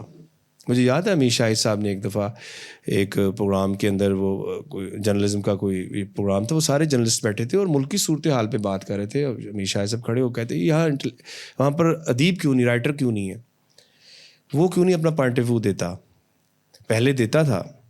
فیض صاحب صحافی بھی تھے, قاسمی صاحب صحافی بھی تھے, وہ بڑے بڑے اخبارات کے ایڈیٹرز تھے, وہ اپنا پوائنٹ آف ویو دیتے تھے. لیکن ہمارا ادیب جو ہے اس کی اہمیت کیوں ختم ہو گئی ہے؟ اسے کیوں نہیں بٹھایا جاتا کہ وہ اپنا موقف دے؟ تو اس لیے کہ شاید یہ جو سینٹرز ہیں ہماری تنقید کے, جہاں سے وہ ڈیرائیو کر رہے ہیں, وہ موجودہ حالات سے براہ راست وہ اس کے ساتھ جڑے ہوئے نہیں ہیں. سماج کی اور جو اس کی تخلیقی فن پاروں کی جو انٹرپریٹیشن ہے, ان کی ڈیمانڈز میں شاید فرق ہے. اس پہ حوالے سے اگر آپ نے کافی ساری باتیں کی ہیں, تو مجھے پتہ نہیں کس بات کا جواب دینا ہے. لیکن آپ نے جو کہا کہ میری تنقید یورو سینٹرک ہے, اس سے مجھے تھوڑی سی ایک الجھن ہوئی. دیکھیں, میرا خیال ہے میرا جو آخری کام آیا 2 سال پہلے, وہ جدیدیت اور نوآبادیات ہے. اس میں نے یہ فرق کیا ہے, اور بالکل یہ میں نے کسی کا نہیں آئیڈیا, میری اپنی تحقیق ہے کہ ہمارا جو ویسٹ سے تعلق ہے 2 طرح کا ہے. ویسٹ کے 2 چہرے ہیں, ایک ہے کلونیل ویسٹ اور ایک ہے ماڈرن ویسٹ. تو کلونیل ویسٹ پہ ہم سخت تنقید کرتے ہیں کہ وہ گورے جو ہندوستان میں آئے, جنہوں نے ہندوستان کے سوسائٹی کے فیبرک کو توڑ دیا, اور جنہوں نے یہاں فرقہ واریت پیدا کی, جنہوں نے یہاں سے دولت لوٹی, اور جنہوں نے یہاں جتنی جو ماڈرن چیزیں متعارف کروائیں وہ محض اپنے فائدے کے لیے کروائیں. اور ان چیزوں میں بھی ایک طبقاتی نظام رکھا. ریل بھی دی تو ریل میں بھی طبقے بنائے جو دنیا میں کہیں نہیں ہوتے, اور وہاں ہندوستانیوں کا جو تصور تھا وہ کلی کے طور پر پیش کیا. ہندوستانیوں کو کبھی انجینئر نہیں بننے دیے گا, کبھی جو ایک چھوٹے ٹیکنیشین بنایا, تو طرح طرح کا انہوں نے ایک کیا. لیکن جو ماڈرن ویسٹ ہے, جس میں پیچھے علوم کی ایک بڑی روایت ہے, تو ہم تو اس کے ساتھ تو ہمارا تعلق ہے. وہ کیونکہ جو علم ہوتا ہے وہ علم کی کوئی سرحد نہیں ہوتی. جو انسانی علم ہے وہ کہیں بھی پیدا ہو, وہ یونان میں پیدا ہو, وہ مسلمانوں کے ہاں پیدا ہو, وہ قدیم ہندوستان میں پیدا ہو, وہ جدید یورپ میں پیدا ہو, وہ علم ہے. اور اسی طرح ادب کا بھی کوئی مذہب نہیں ہوتا, ادب کا کوئی نہیں ہوتا.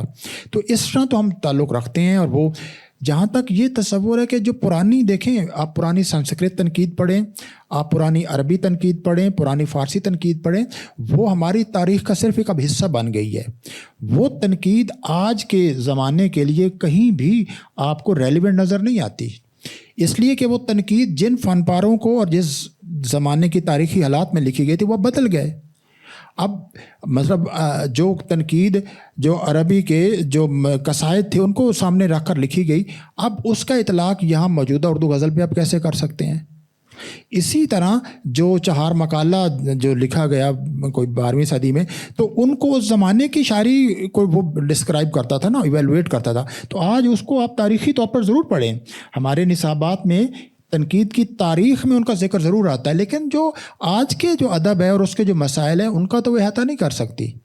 ہاں، ہمارے یہاں چونکہ ایک کلونیلزم کے نتیجے میں ماضی کو ایک پرشکو انداز میں دیکھنے کا رویہ پیدا ہوا، اس لیے لوگ بعض اوقات وہ جاتے ہیں اور اس کی وہ چیزوں کو لے آتے ہیں، حالانکہ اس کو ایک تاریخی عہد سمجھنا چاہیے، اس تاریخی عہد کو پوری دیانتداری سے اس کا اعتراف بھی کرنا چاہیے. لیکن باقی تو آپ جس زمانے میں ہیں، اپنے زمانے کا جہنم ہے، وہ آپ کا مسئلہ ہے.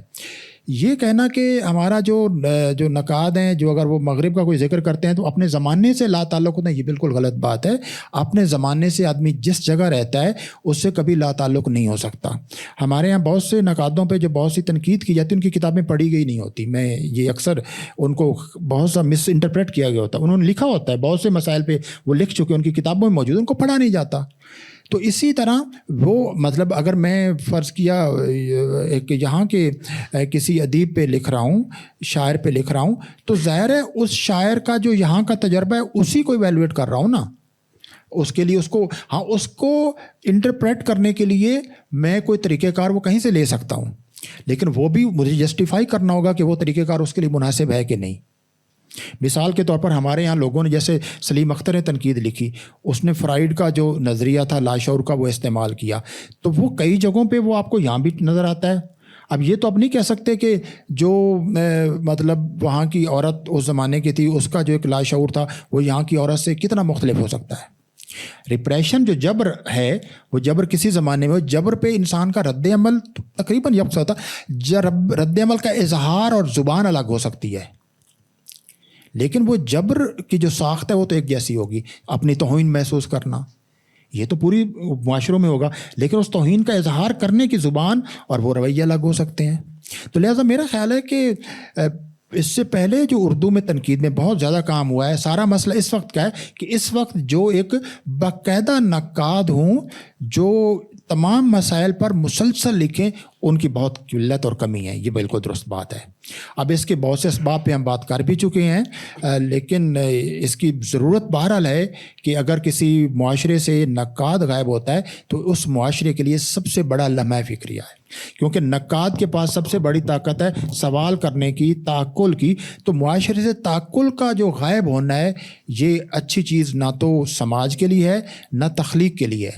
اگر اچھی تخلیق کو اچھا پڑھنے والا، مطلب کسی لکھنے والے کی سب سے بڑی خوشی کیا ہوتی ہے کہ اس نے جو لکھا ہے اس کی پوری شدت کو محسوس کرنے والا اور اس کے اندر معنی کی جتنی سطحیں اور تہیں ہیں ان کو کھولنے والا کوئی موجود ہو. اس کی خوشی اس میں ہے. اس کو ہو سکتا ہے 50 قاری وہ بتائیں کہ ہم آپا کشور کی شاعری کو بہت پسند کرتے ہیں، لیکن ایک آدمی جو جم کر ان کی شاعری کا گہرا مطالعہ کرے اس کی زیادہ انہیں خوشی ہوگی. تو یہ ایک لمحہ فکری ہے کہ ہمارے یہاں اس طرح کے نقاد نہ ہونے کے برابر ہیں. یہ جو ناصر آپ نے بات کی نا، ان کی ایک یورو سینٹرک لفظ کے اوپر آپ نے بات کی.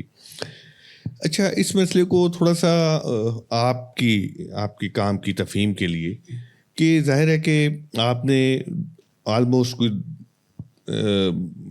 لیٹ 90s میں لکھنا شروع کیا ان موضوعات کے اوپر، اور اس میں بہت سارا حصہ ایسا ہے کہ جس کا تعلق یہاں بہت ساری چیزوں کو انٹروڈیوس کروانے میں تھا. بہت ساری چیزیں ایسی ہیں جو آپ کی فکر کا حصہ بنی اور ایز ٹول آپ نے استعمال کی یہاں کے ادب کو سمجھنے کے لیے، سماج کو سمجھنے کے لیے. تو یوں کہہ رہے ہیں کہ ایک قسم کا وہ لرننگ بائی ڈوئنگ کے ساتھ آپ آگے بڑھتے چلے گئے. خود آپ کا ایک ارتقا بھی ہے، ذہنی ارتقا ہے، موضوعاتی ارتقا ہے. تو اس میں جس لمحے میں آج آپ موجود ہیں، وہاں پر آپ کی جو فکری شناخت ہے یا آپ کی تنقید کا جو مرکزہ ہے وہ کیا ہے، تاکہ پھر یہ بات سمجھنے میں میرے خیال آسانی ہو جائے گی.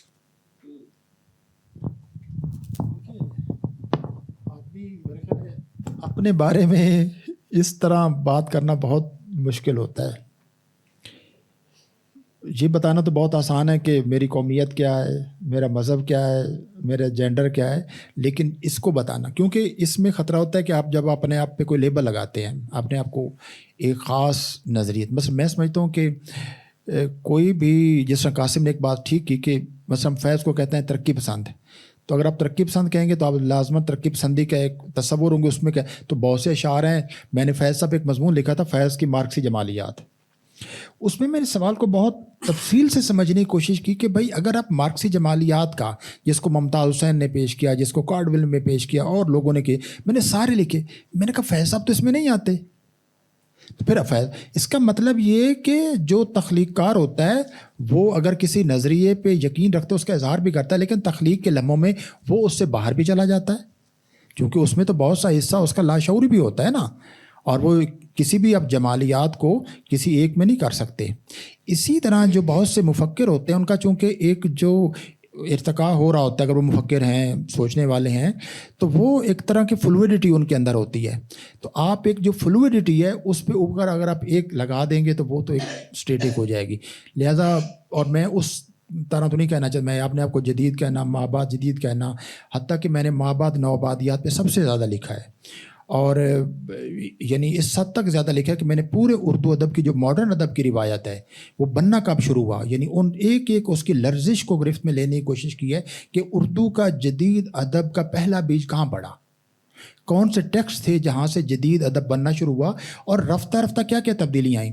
وہ حالی، نذیر احمد، شبلی، اور اس کے بعد باقی بعد کے جتنے لوگ ہیں، انتظار حسین، خالدہ حسین تک، یہ سارے سفر کو میں نے سمجھنا شروع کیا، یہ کوشش کی اس میں. لیکن میں اس کے باوجود اپنے آپ کو ایک پوسٹ کلونیل ایک کرٹک کے طور پر نہیں کہوں گا. میں یہ کہوں گا کہ میں صرف اردو ادب کا ایک کرٹک ہوں، جو اردو ادب کی جو پرانی روایت ہے، یعنی ہماری کلاسیکی روایت سے لے کر میرے نزدیک نقاد جو ہوتا ہے وہ آپ کہہ سکتے ہیں کہ وہ اس کا اطلاق مجھ پہ بھی ہو سکتا ہے، کہ جو نہ صرف اپنے ادب کی پوری روایت اور اس روایت کے تمام بڑے نشانات کا ایک ذاتی سطح پر حاصل کیا گیا علم رکھتا ہو، اور اس علم کو اپنے اس پریکٹس میں استعمال بھی کر سکے، اور اپنے زمانے میں جو کچھ ہو رہا ہے اور اس زمانے کا ادب اس کو رسپونڈ کیسے کر رہا ہے اس پہ کر سکتا ہو. لیکن اس میں ایک چیز جو میں انہوں نے کہا جس سے میں فاروقی صاحب اور اس سے بالکل ایک الگ نقطہ نظر رکھتا ہوں. فاروقی صاحب ادب کی جمالیات کو سب سے زیادہ اہمیت دیتے تھے، اور جب آپ ادب کی جمالیات کو سب سے زیادہ اہمیت دیتے ہیں تو ادب کے سماجی اور سیاسی کردار سے ہٹ جاتے ہیں. اور فاروقی صاحب نے کئی جگہ لکھا، کہا جی یہ بالکل ایک بچگانہ بات ہے کہ ادب سماجی تبدیلی لاتا ہے، ادب کوئی لاتا ہے. ہم مانتے ہیں کہ ادب سے آپ سیاسی انقلاب نہیں لا سکتے، لیکن کوئی بھی ادب پارا کوئی شخص بھی پڑھتا ہے تو وہ پہلے جیسا نہیں رہ جاتا، وہ تبدیل ہوتا ہے، ادب اس پہ اثر انداز ہوتا ہے. ایک پورا ایک ڈسپلن بھی ہے جس کو بیبلیو تھراپی کہتے ہیں، کہ اگر آپ کتابیں پڑھتے ہیں تو آپ اپنا علاج بھی کرتے ہیں، تو ہر ادبی کتاب پڑھنے والے پر اثر انداز ہوتی ہے. تو اس لیے میں سمجھتا ہوں کہ نقاد کا یہ کام ہے کہ وہ اثر کی نوعیت کیا ہے، کہ ایک ادب پارا کس طرح کا اثر ڈال رہا ہے. تو اس لیے جو ادب کا سماجی سیاسی پہلو ہے اور کلچرل پہلو، میں تو اس کو بہت زیادہ اہمیت دیتا ہوں. اور میرے نزدیک جو استھیٹکس اور پالیٹکس ہے اس میں یعنی ایک رشتہ ہے، گہرا رشتہ، اور میں اس رشتے کو سمجھنے کی ہمیشہ کوشش کرتا ہوں. میں جب بھی کوئی مطلب تحریریں میرے دیکھیں تو اس میں ان دونوں چیزوں کو، اس کی وجہ بھی یہ ہے جس طرح میں تعقل اور تخیل میں تصادم کا قائل نہیں ہوں، اسی طرح استھیٹکس اور پالیٹکس میں بھی کسی تفریق کا قائل نہیں ہوں. یہ اچھا، آخری ہم بات کر لیں گے اور وہ آپ کے سوال پہ کہ کیا ادب جو ہے وہ دوسرے درجے کی سرگرمی ہے، کیونکہ میں نے دیکھا ہے کہ کلیم الدین احمد تک جیسے لوگ ہیں وہ تخلیقی ادب کے ساتھ جوڑ کے ہی اس کو بات کرتے ہیں، اس کو ایک انڈیپینڈنٹ خود مختفی حیثیت دینے کو تیار نہیں ہیں. تو اس پہ ذرا کائنڈلی آپ بھی اور اس کے بعد میں چاہوں گا کہ اس پہ جو ہے ناصر صاحب. ویسے تو آج کا دن ناصر صاحب کا ہے، ان سے پوچھا جانا چاہیے. نہیں، میں تو اس کو بالکل، میں نے لکھا بھی کہ اس پہ نہیں، ہم اس طرح نہیں دیکھ سکتے. ایک اپنی اس کی پرٹکس ہے تنقید کی، اپنی شعریات ہیں، اس کا اپنا سمجھنا ہے، اس کے ذریعے ہم چیزوں کو سمجھتے ہیں. اور اس تناظر میں ہم ایک موقف بہرحال یہ ہے کہ تنقید جو ہے جو معنی ڈیرائیو کرتی ہے تخلیق سے، تو وہ ایک معنی ہوتے ہیں یا دو ہوتے ہیں، چار ہوتے ہیں، لیکن تخلیق جو ہے وہ ہر زمانے میں، اس کا مطلب پھر تخلیق جو ہے وہ پہلے نمبر پہ ہے. تو یہ میرے خیال میں اس طرح کمپیریٹیولی دیکھنا ہی غلط ہے. اور تخلیق کا ایک اپنی ڈومین ہے اور تنقید کی ایک اپنی ڈومین ہے، اور کئی سطحوں پر تنقید جو ہے وہ بہت سے معنی جو ہے وہ قاری کی تربیت کر رہی ہوتی ہے، کئی حصوں میں تخلیق جو ہے وہ زیادہ سامنے فورسفلی آگے کرتی ہے. مسئلہ وہی والا ہے کہ گدھ والا مسئلہ ہے، گدھ چلی گئی، نقاد نہیں ہے. نقاد اگر ہو، تنقید پڑھی جاتی ہو تو یہ سوال بھی میرے خیال میں نہ ہو. تو نقاد جو ہے وہ 4 6 10 نقادوں پہ آپ پوری جو ہے کھڑی کر کے عمارت، تو یہ سوال تو پھر قائم رہے گا کہ پھر اس کا کیا کرنا ہے اس تنقید کا. اچھا، صحیح کہا آپ نے. موازنہ جیسے وہی انگریزی میں جس طرح کہتے ہیں کہ آپ سنگترے اور کیلے کا موازنہ نہیں کر سکتے، اور ہر صنف اپنی طرح انڈیپینڈنٹ ہے. نہ ہی اصناف کا موازنہ ہوتا کہ بھی ناول بڑا ہے یا فلانی چیز بڑی ہے، شاعری. اسی طرح ہر ایک چیونٹی اپنی جگہ کامل ہے، ہر مخلوق اپنی جگہ کامل ہے. تو یہ جو تخلیق تنقید والا ہے، اس میں بھی اگر وہ اچھے طریقے سے ایک اعلیٰ درجے کی سرگرمی ہوتے ہوئے بھی فرض کیجئے شاعری، لیکن وہ اگر شاعر اس کو تیسرے درجے کی بنا دیتا ہے تو یہ شاعر پہ ڈیپینڈ کرے گا نا. صنف کے اعتبار سے تو تمام برابر ہوں گے میرا خیال ہے، لیکن اس ڈیپینڈ کر رہا ہے اس پہ کہ ایک اول درجے کا نقاد ہو سکتا ہے اور ایک تیسرے چوتھے پانچویں درجے کا شاعر یا ناولسٹ ہو سکتا ہے. تو پہلے دن سے یہی نقطہ نظر ہے کہ یہ جو تخلیق اور تنقید میں مقابلہ ہے، یہ پیمانی مقابلہ ہے. دیکھیں، جو اصل چیز یہ کہ تخلیق کار اور نقاد، تخلیق کار اول درجے کے بھی ہوتے ہیں، دوسرے درجے کے بھی ہوتے ہیں. اب سارے غالب نہیں ہو سکتے، سارے قرۃ العین حیدر نہیں ہو سکتے، سارے آپا کشور نعید نہیں ہو سکتی، سارے حمید شاہد نہیں ہو سکتے. تو ہمیشہ درجے رہیں گے نا. تو نقادوں میں بھی سارے حالی، سارے شبلی، سارے حسن عسکری، سارے نارنگ، فاروقی، شمیم، منفی، یہ نہیں ہو سکتے. تو نچلے درجے کے بھی ہوتے ہیں. تو یہ سرگرمی چھوٹی بڑی نہیں ہے. اس سرگرمی کو جو پریکٹس کرنے والے اور جس طرح پریکٹس کرنے والے وہ چھوٹے بڑے ہو سکتے ہیں، اور دونوں کی اپنی جگہ اہمیت ہے. ان کو مقابلہ کرنا ہی غلط ہے. مطلب ہم دیکھیں، ایک سوسائٹی ہے، ایک سوسائٹی کی جو ضرورتیں ہوتی ہیں وہ بے شمار ہوتی ہیں. ایک سوسائٹی کی ضرورتیں جو علمی ضرورتیں ہیں، تخلیق کی ضرورتیں، وہ کئی ہوتی ہیں. ایک سوسائٹی کو اب بڑے پیمانے پر دیکھیں نا، ایک سوسائٹی کو زندہ رہنے کے لیے کریٹو پاورز بھی چاہیے اور انٹلیکچوئل پاورز بھی چاہیے.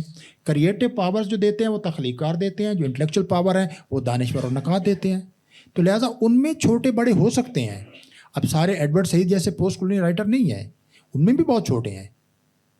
تو اسی طرح جو لکھنے والے ہیں ناول نگاروں میں، سارے جو ہیں وہ ولیم فاکنر اور سارے وہ جو ملان کنڈیرا، مارکیز جیسے نہیں ہیں. تو ان کے معاشروں میں بھی تیسرے درجے کے بھی رائٹر موجود ہیں.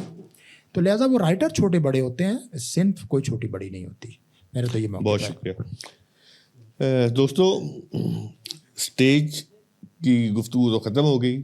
اب آپ سوال کرنا چاہیں، جس سے بھی اپنا نام بھی بتائیے اور مائکرو فون میں کائنڈلی بولیے تاکہ آپ کی بات جو ہے آن لائن دور تک سنی جا سکے، اور سوال کیجیے.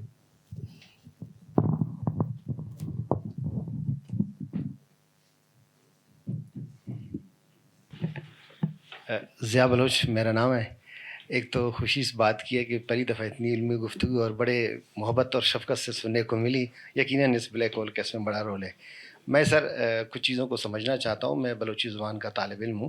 اردو تنقید میں نے کم پڑھی ہے، لیکن بلوچی میں جو صورتحال ہے وہ قدرے مختلف ہے. یہاں پر سر بہت ساری باتیں ہوئیں.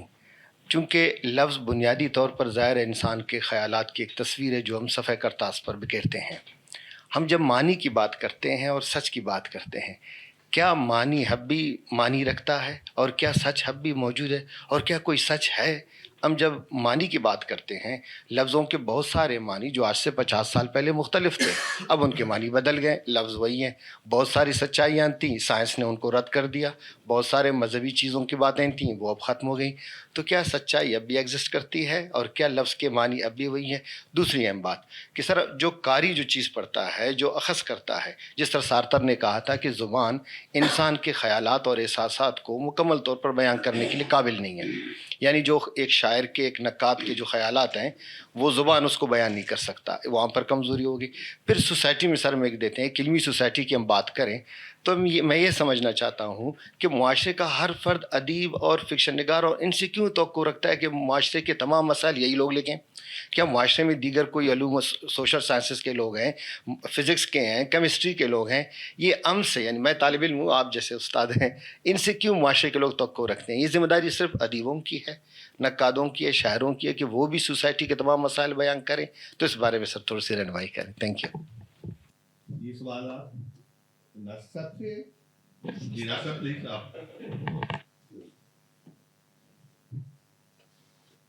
ضیاء بلوچ صاحب نے طے کیا تھا کہ سب سے مشکل سوال میں پوچھوں گا، کیونکہ سچائی سے زیادہ جو مشکل، سچائی بہت یعنی ایک ایسا موضوع ہے جس پہ گفتگو کرنا آسان نہیں ہے. یعنی سچ کیا ہے، سب سے پہلے تو اسی پہ ڈیبیٹ ہوتی ہے کہ جو لفظ ہم سچ استعمال کر رہے ہیں یہ اس سے مراد کیا ہے. کیا باہر جو ایک حقیقتاً فیکٹ موجود ہے جس کو ہم حسیات کے ذریعے جانتے ہیں وہ سچ ہے، یا اس فیکٹ کو بیان کرنے والی جو زبان ہے وہ سچ ہے؟ اور پھر وہ زبان کون سی، فلسفے کی زبان، مذہب کی زبان، ادب کی زبان؟ تو اس زبان سے بہت فرق پڑ جاتا ہے. اب مذہب اسی دنیا کو اور طرح سے پیش کرتا ہے، مذہب کی زبان اور ہے جس پہ ویٹگنسٹائن کا بہت ہی اس پہ کام ہے. اور جو فلسفے کی زبان ہے وہ مسائل تو سارے اسی سماج کے ہیں، وہ بالکل اور زبان ہے. شاعر کی زبان اور ہے، فکشن نگار کی زبان اور ہے. تو لہٰذا وہ ایک ہی فیکٹ جب ان سب میں جاتا ہے تو وہ الگ الگ اس کے معنی اور سچائیاں ہو جاتی ہیں، اور پھر بھی اس پہ بعض اوقات اتفاق نہیں ہوتا. پھر سب سے بڑی جو یعنی اس کو عدم اتفاق پیدا کرنے والی چیز ہے کہ جو سچ کو سمجھنے کا جو عمل آپ کے ذہن میں ہوتا ہے، پرسیپشن میں، وہ اس کو مزید پیچیدہ کر دیتا ہے. تو لہٰذا اس پہ تو ایک فلسفے کی لمبی ڈیبیٹ ہو سکتی ہے کہ سچ. ہاں لیکن کچھ جو فیکٹس ہوتے ہیں، جو حقائق ہوتے ہیں، وہ ایک ان پہ اتفاق کیا جا سکتا ہے. ہم کہتے ہیں کہ پاکستان میں تعلیم کی صورتحال خراب ہے، یہ ایک فیکٹ ہے. تو اس پہ یعنی یہ ایک معلوم چیز ہے. اس طرح کے کئی فیکٹ ہیں، جیسے یہ ہمارا جو معاشرہ ہے وہ زوال کا شکار ہے. یہ ہم زوال کے لفظ پہ عدم اتفاق کر سکتے ہیں، ہمارے ذہن میں زوال کے تصورات الگ الگ ہو سکتے ہیں، زوال کی سچائیاں اور معنی الگ الگ ہو سکتے ہیں، لیکن وہ ایک فیکٹ بہرحال ایک ہے. تو وہ تو ایک بڑی ایک لمبی بحث ہے. اور پھر یہ بالکل درست بات ہے کہ وقت کے ساتھ ساتھ لفظوں کے معنی بدلتے ہیں. اور ایک نکات کو تو یہ ضرور پتہ ہونا چاہیے کہ غالب کے زمانے میں جو لفظ استعمال ہوتا تھا، اگر وہ اس زمانے میں دیر و حرم کی اصطلاح استعمال ہوتی تو اس کا بنیادی کنٹیکسٹ کیا تھا؟ وحدت الوجود تھا. اور وہ وحدت الوجود جس کا شاعر جواب دے رہے تھے، دیر و حرم آئینہ تکرار تمنا. آج اگر اب وہ ظاہر دیر و حرم کا وہ مطلب نہیں ہے، اس لیے کہ اب جب آپ نے 2 ملک بنا دیے تو اب تو صرف حرم ہے، دیر تو وہاں رہ گیا. تو اس لیے یہ تو ایک نکات کو ضرور ہونا چاہیے کہ وہ تاریخی طور پر اس وقت معنی کیا تھے اور اب اس کے معنی کیا ہیں. اسی طرح ہماری غزل میں جو عشق کا تصور تھا کلاسیکی شاعری میں، وہ فراق اور ناصر کاظمی کے زمانے میں نہیں تھا، اور آج وہ نہیں ہے. آج ہمارے یہاں بالکل جو عشق کا تصور اور عشق کا تجربہ، یہ بالکل اور طرح کے معنی، لفظ وہی عشق رہے گا لیکن اس کے پیچھے جو وہ معنی وہ بالکل وہ بدل جائیں گے. تو ادب میں آ کے جس کو آپ سچائی کہتے ہیں، دیٹ بیکمز مور پرابلمیٹک. تو ہم یہی لفظ استعمال کر سکتے ہیں کہ ادب میں تو سچائیاں ہمیشہ پرابلمٹائز ہوتی ہیں، وہ وضاحت نہیں. یہ تو ایک ہے، اور اسی لیے ان پہ گفتگو کی زیادہ ضرورت ہوتی ہے. جب کوئی چیز پرابلمیٹک ہو تو اس پہ گفتگو کی بھی زیادہ ضرورت ہوتی ہے. تو یہ دوسرا آپ کا سوال کیا تھا؟ ہاں ظاہر ہے، یہ دیکھیں ایک سوسائٹی کو بچانے کی ذمہ داری تو سب پہ ہوتی ہے.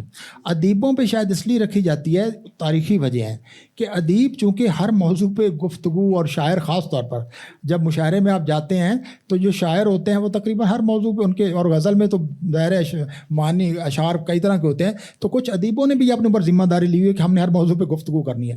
میں سمجھتا ہوں کہ ابھی یہ انہوں نے جیسے قاسم نے کہا کہ ادیب کو جیسے طاغوت پہ بولنا چاہیے، میں کہتا ہوں نہیں بولنا چاہیے. ادیب کو منتخب کرنا چاہیے کہ میں نے کس مسئلے پہ گفتگو کرنی ہے اور کس کو نظر انداز کرنا ہے. آپ جب کسی مسئلے کو منتخب کرتے ہیں، آپ اس مسئلے کو بہت زیادہ اہمیت دے کر وہ کر رہے ہوتے ہیں، اور اس کو اہمیت دے کر اس شخص کو بھی اہمیت دے رہے ہوتے ہیں، اور اس کے سوسائٹی میں رول کو تسلیم کر رہے ہوتے ہیں. بعض کا جو سائلنس ہوتی ہے وہ بھی مزاحمت کا ایک حصہ ہوتی ہے کہ آپ کو چیزوں پر کہیں گے کہ میں سائلنٹ ہوں. اس کی وجہ یہ ہے کہ میں نہیں چاہتا کہ یہ شخص اور اس کے پیدا کردہ یہ جو ہے اس کو سوسائٹی میں میرے نزدیک کوئی رول اس کا نہیں ہے. ہاں لیکن ادیب اس سلسلے میں خاموش رہے، باقی وہ جس کو اہمیت دیتا اس پہ ضرور بولے. ہاں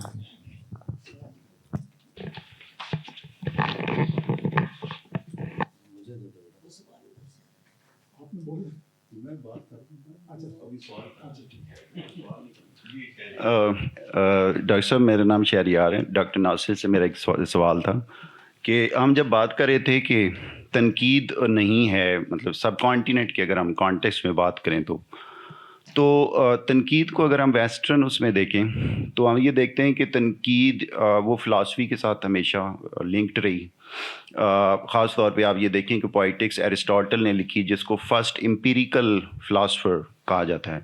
تو کیا فلاسفی کی جو امپیریکل ٹریڈیشن تھی جس نے دنیا کو ایک امپیریکل لینس سے دیکھنے کو, یعنی کہ آپ یہ کہہ لیں کہ انہوں نے اس کو اس طرح سے انٹرپریٹ کیا, کیا یہ وجہ ہے کہ اس کی وجہ سے ویسٹ میں تنقید کی زیادہ اسکول آف تھاٹس آئے اور انہوں نے وہ ایک پروگریسو وے میں ہمیں ہر ایج میں نظر آتی ہے, جبکہ سب کانٹیننٹ میں ہم یہ دیکھتے ہیں کہ وہ امپیریکل جو ہے سورس آف نالج ہے وہ شاید مطلب میری کوئی اتنی نالج نہیں ہے لیکن شاید وہ اس طرح سے کبھی ایگزسٹ نہیں کرتا تھا. ہم نے ہمیشہ میٹا فزکس کے تھرو یا مسٹیکل لینس کے تھرو ورلڈ کو انٹرپریٹ کیا, ہر چیز کو اس تناظر سے دیکھا. ہم نے امپیریکل لینس سے کبھی بھی چیزوں کو انٹرپریٹ نہیں کیا. کیا یہ ایک وجہ ہے کہ ہمارے ہاں کبھی بھی بڑے تنقید نگار یا بڑے فلاسفر نہیں پیدا ہوئے؟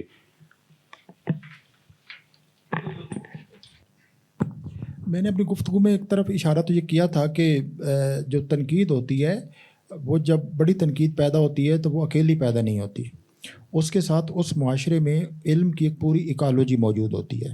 اس میں فلسفہ موجود ہوتا ہے, اس میں ہیومینٹیز موجود ہوتی ہیں, اس میں دوسرے علوم موجود ہوتے ہیں.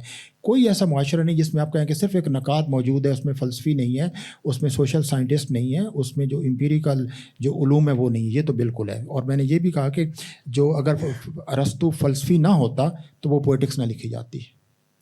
اسی طرح سنسکرت میں جو لکھی گئی وہاں بھی وہ تنقید نہ لکھی جا سکتی اگر اس زمانے میں یہ جو بڑے بڑے جو اپنشد جیسے فلسفے لکھنے والے اور پوری کائنات کو ایک اس فلسفے کی زبان میں بیان کرنے والے نہ ہوتے. تو یہ تو بالکل ٹھیک بات ہے کہ جہاں علوم کی ایک مجموعی روایت نہ ہو وہاں ایک اعلیٰ درجے کی تنقید نہیں لکھی جا سکتی, ایک معمولی درجے کی تنقید جو اس طرح کی ضرور لکھی جا سکتی. یہ تو بالکل ایک درست بات ہے. باقی جہاں تک بات ہے کہ کیا یہ پورے ہمارے یہاں رہی بھی نہیں ہے, میرے خیال پچھلے 300-400 سال تو ظاہر ایسے گزرے جن میں تھے. اگر آپ کبھی ہم ان مسلمان فلسفیوں کا خاص طور پر ذکر کریں ان کو پڑھیں اور جن کو بہت سزائیں بھی ملی, جنہوں نے بہت تکلیفیں برداشت کی, جن کی کتابوں کو ان کے سروں پر مارا گیا, جس ذہن سے ان کے خیالات پیدا ہوتے تھے انہی ذہنوں اسی کھوپڑی کو ان کی کتابوں سے توڑنے کی کوشش کی گئی. تو ان لوگوں نے یہ سب کچھ کیا تھا. اور اچھا اگر آپ اس کانٹیننٹ کی بات کریں تو اس میں تو مسلمانوں کے علاوہ جو اس سے پہلے موجود تھے, مثلا فلسفے کی جو یہاں روایت رہی ہے اس میں سب سے بڑی روایت بدھسٹ روایت تھی. بدھسٹ روایت میں سب سے بڑا نام تھا دیناگ یا دگناگ کا, اور یہ وہ شخص تھا جس نے لنگوسٹکس کے بارے میں, لینگویج کے بارے میں خالص فلسفیانہ نظریات پیش کیے. آج اگر آپ پڑھیں کبھی کتابیں بہت سی دیکھیں جو بدھزم پر آپ کو جو پاپولر کتابیں ویسٹ میں بہت ملتی ہیں, بہت پاپولر, یعنی آپ جانتے ہیں وہاں آپ رہے ہیں, تو وہ بدھزم کا, اور اس میں وہ کہتے ہیں کہ جو لینگویج کے بارے میں ان بدھسٹوں نے نظریات پیش کیے تھے وہ آج بھی درست ہیں. بلکہ یہ جو اس کا نظریہ ہے, سوشیر کی کتاب ہے کورس ان جنرل لنگوسٹکس, اس کا بیسک تھیم کہ جو لینگویج ہوتی ہے وہ انڈیپینڈنٹ ہوتی ہے, سمپل لفظوں میں ریئلٹی سے انڈیپینڈنٹ ہے. یہ نظریہ ہے دیناگ کا, جس نے کہا تھا کہ 2 طرح کا پرسیپشن ہے. وہ اس نے کہا جی ایک لنگوسٹک پرسیپشن ہے, ایک پری لنگوسٹک پرسیپشن ہے. پری لنگوسٹک پرسیپشن اس سے مختلف ہے. جب آپ لنگوسٹک پرسیپشن میں آتے ہیں, یعنی آپ اپنے ادراک میں زبان کو شامل کرتے ہیں, تو آپ اصل ریئلٹی سے دور ہو جاتے ہیں. تو یہاں آپ یعنی ہمارا المیہ کیا تھا, ہمارے مسلمانوں کا المیہ یہ رہا ہے کہ ہم نے اس روایت سے اپنا تعلق قائم نہیں رکھا. میں پڑھنے کی کوشش کی جو اردو تنقید کو, ہمارے اردو نقادوں نے وہ سنسکرت کی طرف گئے ہی نہیں. اچھا اس کو اب دیکھیں, آپ یونان کے تو پڑھ لیتے, وہ کون سے مسلمان تھے, مطلب وہ بھی تو مسلمان نہیں تھے. ان کو آپ نے اس لیے نہیں پڑھا کہ وہ مسلمان نہیں تھے, یعنی یہ عجیب و غریب تضاد ہے. حالانکہ جو رس کا نظریہ ہے, آپ یقین جانیں اگر آپ کبھی رس کے نظریے کو، آپ انگریزی کے ہیں، آپ دیکھیے رس کے نظریے کو، آپ کبھی تھیوڈر اڈورنو کا جو نظریہ ایلینیشن ایفیکٹ ہے اس کے ساتھ پڑھیے، وہ آپ کو لگے گا کہ یار وہ ہزاروں سال پہلے اس آدمی نے یہ کہا کہ جو ادب ہوتا ہے، جو شاعری ہوتی ہے، وہ ڈرامہ جو ہوتا ہے، وہ کس طرح ایک نئے جذبات کریٹ کرتا ہے. وہ کہتا ہے رس کا نظریہ کیا، وہ کہتا ہے جو عشق کا جذبہ ہے، خوف کا جذبہ ہے، یہ جو میں خوف کا محسوس کرتا ہوں وہ جذبہ اور ہے، جو شاعری اور ڈرامے میں جذبہ آئے گا وہ اور ہوگا، وہ کریٹ کیا گیا جذبہ ہے جی، وہ نو رس ہے. تو وہ لیکن ہم نے اس کو نہیں پڑھا، لہٰذا اس زمین میں تو پیدا ہوئے، یہ تو ہم کہہ سکتے ہیں.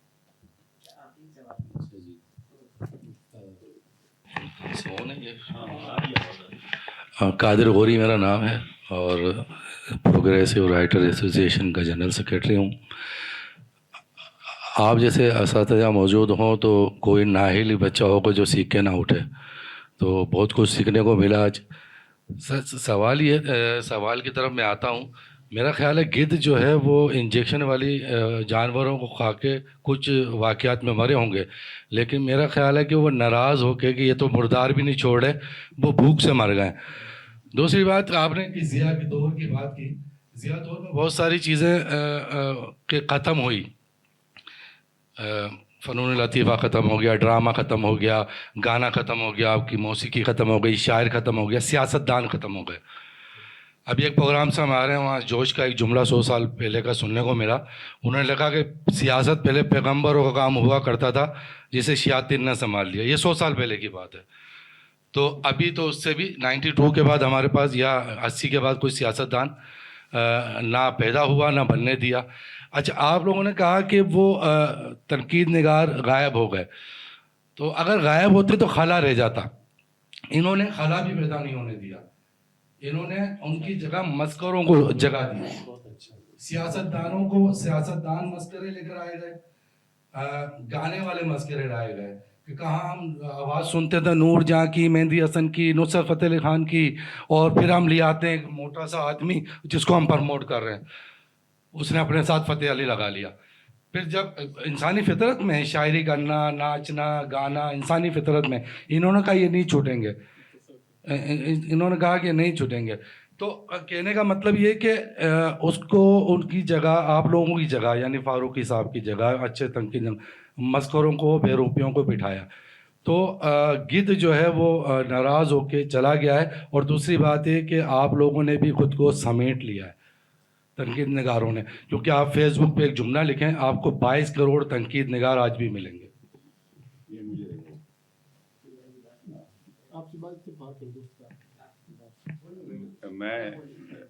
میں کوئی سوال نہیں کروں گا، لیکن میں تو صرف شکریہ ادا کرنا چاہتا ہوں بلیک ہول کا اور آپ دوستوں کا جنہوں نے یہ پروگرام ارینج کیا، کہ ہمارے عید کے نمایاں ترین آپ کہہ لیں نقاد بھی اور تخلیقار بھی ہمارے ساتھ آج مکالمہ کر رہے ہیں. میں ناصر کو تب سے جانتا ہوں جب یہ انشائیہ لکھ رہے تھے اور وزیر اعلیٰ صاحب کے قریب تھے اور جنگ میں رہا کرتے تھے، اور تب سے لے کے اب تک فالو کرتا رہا ہوں.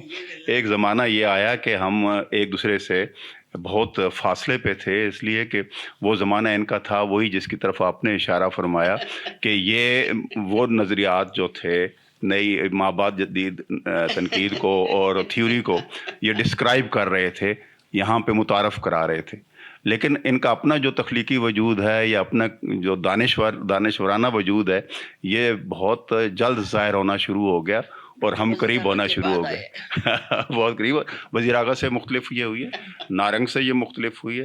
ابھی آپ دیکھ لیں ان کی گفتگو میں جب یہ تعین قدر کی بات کر رہے ہیں تو آگے بڑھ گئے ہیں نا، وہیں رکے نہیں ہوئی ہیں، اور یہ ہمیں قبول ہے. تو یہ تو خیر بات ہو گئی.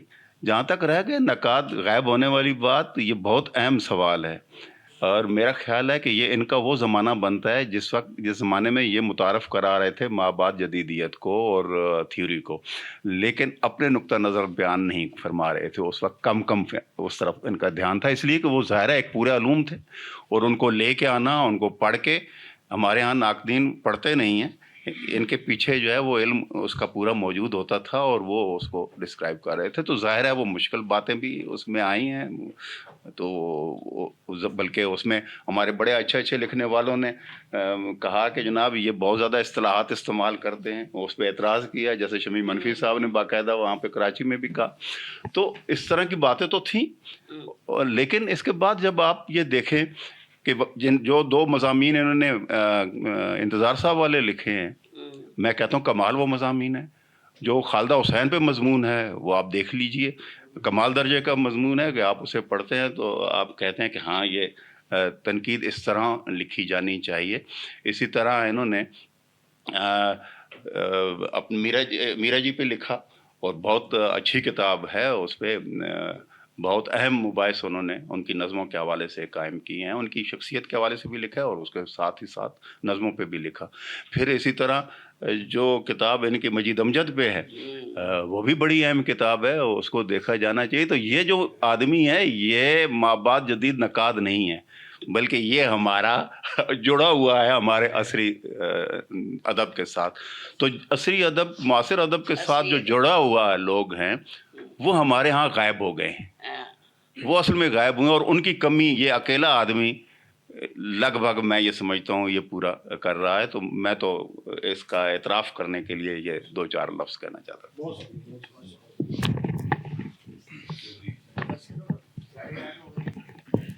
السلام علیکم سر، میرا نام محمد عمر ہے. اچھا، آپ کی گفتگو کے اندر ایک بہت بنیادی چیز یہ سامنے آئی کہ یہ ادب جو ہے، فن پارہ جو ہے، ایک اپنا تاثر چھوڑتا ہے، جس میں آپ نے بیبلیوگرافی کے متعلق بھی کہا. اچھا، یہ جو اس کے بعد ہم تنقید کی طرف آ جاتے ہیں. اب یہ قاری جو ہے وہ تاثر قبول کرتا ہے، اب یہ قاری تنقید کے حوالے سے جا کے اس فن پارے کو پڑھنا چاہے کہ تاثر سے آگے جانا چاہے، تو اس کو کون سے ٹولز، کون سے ذرائع کو مد نظر رکھنا چاہیے؟ کائنڈلی اس کے بارے میں بتا دیں تاکہ ایک قاری بھی نقاد کی طرح ایک فن پارے کو پڑھ سکے.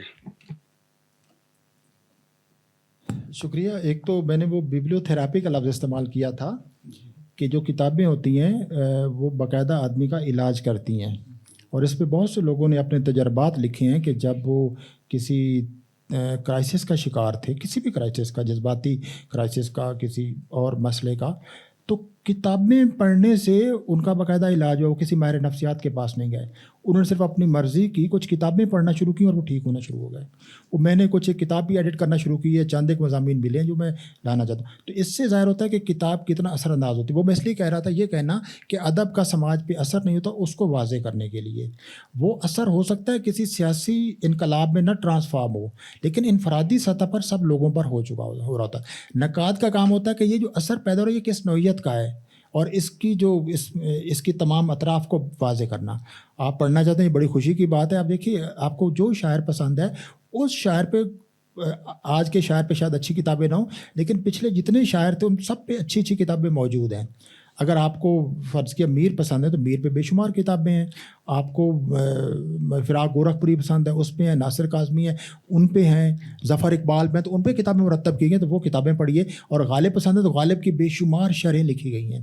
اس سے آپ دیکھیں گے آپ کی خود شاعری کا جو ذوق ہے وہ بھی بہت بلند ہوگا، شاعری کی جو تفہیم ہے وہ بھی بہت بلند ہوگی، کیونکہ جتنا غالب پہ اچھی تنقید اردو میں لکھی گئی ہے شاید کسی اور شاعر پہ نہیں لکھی گئی. تو وہ پڑھیے کتابیں. مستنصر حسین جامی. اچھا، میرا سوال یہ ہے کہ ویسٹ سے بہت ساری اصطلاحات آتی ہیں اور ہم ان کو اپنا لیتے ہیں. حیت پسندی آئی ہے، شعور کی رو آئی ہے، جدیدیت آئی ہے، ساختیات، پس ساختیات، محبت جدیدیت. محبت جدیدیت کو آئے بہت عرصہ ہو گیا، اس کے بعد کوئی نہ اصطلاح انہوں نے دی، نہ ہم نے کوئی نئی اصطلاح ہمیں پتہ چلی. مطلب یہ ہے کہ ہم محتاج ہیں وہاں کے، وہ کچھ دیتے ہیں، ہم اسی کو لے کے اور پھر آگے لے کے چلتے ہیں. پہلی چیز اس پہ تھوڑا سا وضاحت فرمائیے. اور دوسری چیز یہ ہے کہ جدیدیت اور مابعد جدیدیت کا کوئی ٹائم فریم فکس کر دینا، یہ مجھے بڑی عجیب سی بات لگتی ہے کہ یہاں سے جدیدیت ہے. اگر یہ جدیدیت ہے تو یہ جدیدیت کیسی ہے کہ جو ہمارے ماضی کے بہت سارے مسائل ان سے حل ہی نہیں ہوتے. فار ایگزامپل، ایک میں ویسے بات کر رہا ہوں ادب سے تھوڑا ہٹ کے، کہ جیسے احرام مصر ہے، وہ آج تک نہیں انہیں معلوم پڑ سکا کہ کیسے بنے. ٹھیک ہے, یہ کیسا جدید دور ہے کہ جو پکٹورل لینگویج کو آج تک ڈسکرائب نہیں کر سکا, اور بہت سارے کتبے ملے ہیں جن کو آج تک یہ نہیں معلوم کر سکے. تو میرا یہ خیال ہے کہ ہر دور کی اپنی جدیدیت ہوتی ہے, نہ کہ یہ کہنا کہ یہاں سے جدیدیت ہے اور پھر مابعد جدیدیت ہے اور پھر یہ خاموش ہو جاتے ہیں, پھر ان کے پاس کچھ بھی نہیں ہے. تو اس کو تھوڑا ڈسکرائب کر دیجیے. شکریہ. اس پہ تو پورا پروگرام بنتا ہے علیحدہ سے. اور یہاں جدیدیت ہم لٹریری ماڈرنزم کی بات کر رہے ہیں, جس کا واقعی ایک دور ہے. اور ورجینیا وولف نے تو باقاعدہ, بے شک وہ میٹافوریکلی کہا کہ جناب 1914 ایسا لکھا نا کہ 12 اپریل 1912 ایسا کر کے. تو مراد ہے کہ بھائی وہ اس کا ایک دور ہے واقعی ان چیزوں کا, ہم جدید کے معنوں میں استعمال نہیں کر رہے.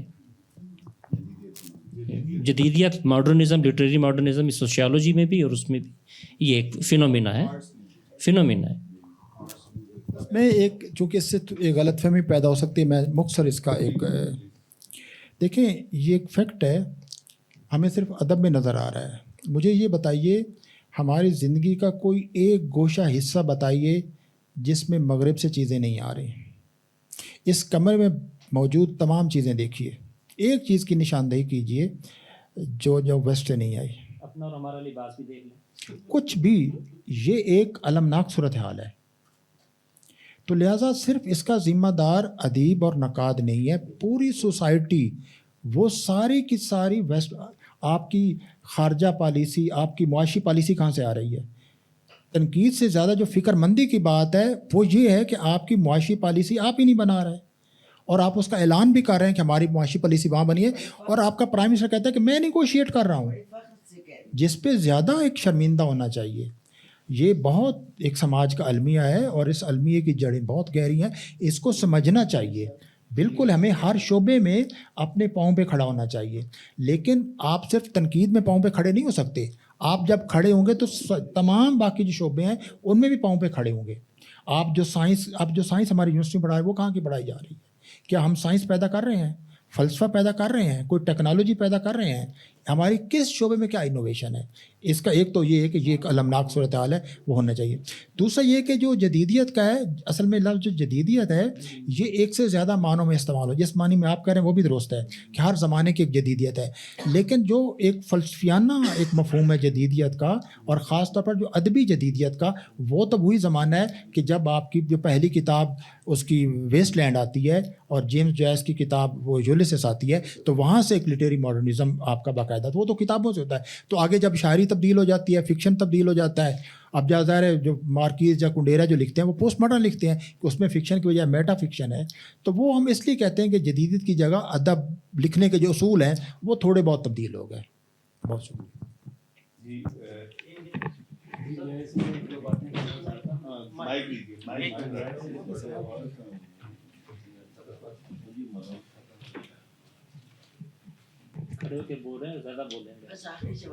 ہاں جی, ناصر صاحب کی تنقید کا میں بھی باقاعدہ طالب علم ہوں.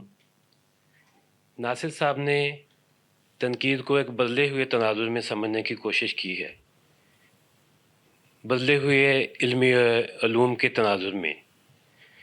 دیکھیں, جس طرح ادب تخیل کی سرگرمی ہے, ایک شکل ہے, اس طرح تنقید بھی تخیل کی ایک شکل ہے. یہ کم اور زیادتی والی بات جو ہے ناصر صاحب کے ہاں جو ہے مجھے نہیں ملتی. اچھا, پہلے ہم کہتے تھے کہ ادب قائم ہے, اس کے معنی تلاش کیے جائیں, دریافت کیے جائیں. ناصر صاحب یہ کرتے ہیں کہ جو ادب پارے کے معنی ہیں یہ کس طرح اس میں تخلیق ہو رہے ہیں معنی, اور اس ادب پارے کے پس منظر میں شعریات کے کون سے اصول کار فرما ہیں, ان کی تنقید جو ہے ان چیزوں کو بھی اس میں نشانزد کرتی ہے. ان کی تنقید کو آپ پڑھیں تو آپ کو معلوم ہوگا کہ تناظر کے بدلاؤ سے اور پرسپیکٹیو کے بدلاؤ سے, نئے زمانے میں قرد کرنے سے ادب کی تفہیم جو ہے وہ کیا رخ اختیار کر رہی ہے. یہ ناصر صاحب کو آپ اس میں پڑھ کر جو ہے وہ دیکھیں. اور یہ جس طرح یہ اپنے اس میں ایک نئی تنقیدی زبان میں سمجھتا ہوں کہ انہوں نے وضع کی ہے. وہ کیسے کی ہے کہ اس میں جو زبان لکھ رہے ہیں وہ تخیل اور توقل کی آمیزش سے انہوں نے زبان جو ہے وہ نئی تنقید کی دریافت کی ہے، جس کی جو ہے وہ ایکسیپٹیبلٹی جو بہت زیادہ ہے، جس کا جو ہے ایک بھرپور اظہار جو ہے وہ نئے نقاد کے نام سے خطوط سے ہوا ہے۔ یہ بالکل ان کی تنقید کی الگ زبان ہے، ٹھیک ہے، جس میں جو ہے اس میں توقل کو اور تخیل کو ملا کر، کیونکہ یہ تنقید کو بھی تخیل کی ایک شکل سمجھتے ہیں جس طرح ادب تخیل کی شکل ہے، اس کا بھرپور اظہار ہوا ہے، اس لیے کہ یہ کون سی ایکٹیویٹی پہلی ہے دوسری ہے، اس کا جو ہے وہ اس میں خاتمہ ہو گیا اس طریقے سے۔ اور باقی جتنی یہ باتیں ساری ہو گئی ہیں اس حوالوں سے، 30 سے زیادہ ان کی کتابیں ہیں، تو آپ اس میں پڑھ لیں جو ہے وہ کس طرح ادب کو انٹرپریٹ کرتے ہیں اور ان کا کتنا جو ہے وہ تنقیدی ذہن جو ہے وہ وسیع ہے، اور ایک ادب پارے کے معنی کی اس میں جو طے کرتے ہوئے یا کیسے معنی پیدا ہو رہے ہیں، اس ادب پارے کو کتنے وسیع ثقافتی پھیلاؤ کے ساتھ وہ زیر بحث لاتے ہیں، ٹھیک ہے، یہ بھی آپ دیکھیں کہ یہ بھی ان کی تنقید کا ایک امتیاز ہے جو ہمیں اس میں معاصر تنقید میں یا پہلے لکھی ہوئی تنقید میں نہیں ملتا۔ میں نے 1911 میں ایک ان کی تنقید پر مضمون لکھا تھا 2011 میں، تو وہ چھپا تھا ہندوستان میں ایک پرچے میں، تو اس میں متن سیاق اور تناظر کے حوالے سے میں نے یہ اس میں لکھا تھا کہ یہ مضمون جو ہے اردو تنقید میں نہ ایسا شمس الرحمان فاروقی نے لکھا ہے، اگرچہ جو میر کی جو شریعت والی کتاب ہے انہوں نے کچھ اشارے کیے ہیں، نہ شمیم حنفی نے لکھا ہے، نہ وزیر آغا نے لکھا ہے اس طریقے سے۔ تو اس مضمون کا جو جرمنی میں یہ اپنا پوسٹ ڈاکٹریٹ کرنے کے لیے گئے ہوئے تھے، تو ابوالکلام قاسمی نے انہوں نے فون کر کے کہا کہ ہم نے وہ مضمون جو ہے وہ 2 قسطوں میں چھاپ دیا نادیہ ٹائمز میں، تو ناصر صاحب کو بھیجا اور انہوں نے کہا کہ بہت اچھا مضمون لکھا ہوا ہے، تو میں نے نشانزد کیا تھا کہ جب انہوں نے جو مضمون لکھا، تو اتنے پھیلاؤ کے ساتھ فن پارے کو سمجھنے کی کوشش کرتے ہیں، اب اس پر اپنی ججمنٹ بھی دیتے ہیں اپنا، یہ تعین قدر کا مسئلہ ہے چھوٹا اور بڑے ہونے کا۔ اس سے تو یہ ہے کہ دیکھیں میں سمجھتا ہوں کہ تنقید بنیادی طور پر امتیاز کرنے کی صلاحیت ہے، ٹھیک ہے، تو ناصر صاحب میں یہ صلاحیت جو ہے وہ بہت موجود ہے، تو انہوں نے جو اس عہد میں نقادوں کے نہ ہونے کا کفارہ ادا کر دیا ہے۔ بہت شکریہ۔ تھینک یو، بہت شکریہ ڈاکٹر یاسین آفاقی صاحب، انہوں نے کنکلوڈ کر دیا۔ آپ افکار صاحب کچھ کہنا چاہیں گے؟ اب مجھ سے اجازت نہ لیں، کشور نئی صاحب سے لے لیں۔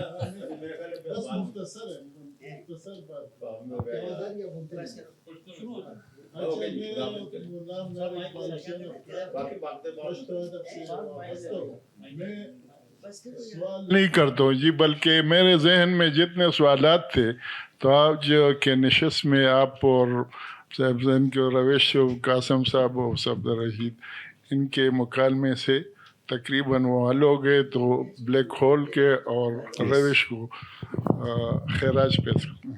بہت شکریہ، بہت شکریہ دوستو، آپ کا شکریہ ڈاکٹر۔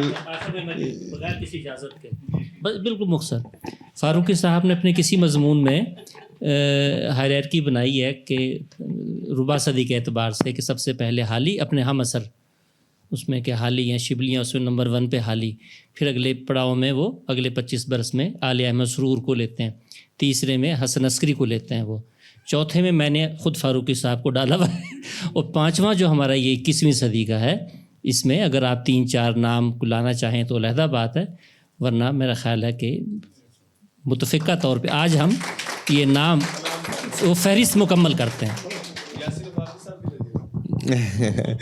دوستو بہت شکریہ ناصر صاحب، آپ تشریف لائے اور بڑا بھرپور مکالمہ آپ سے رہا۔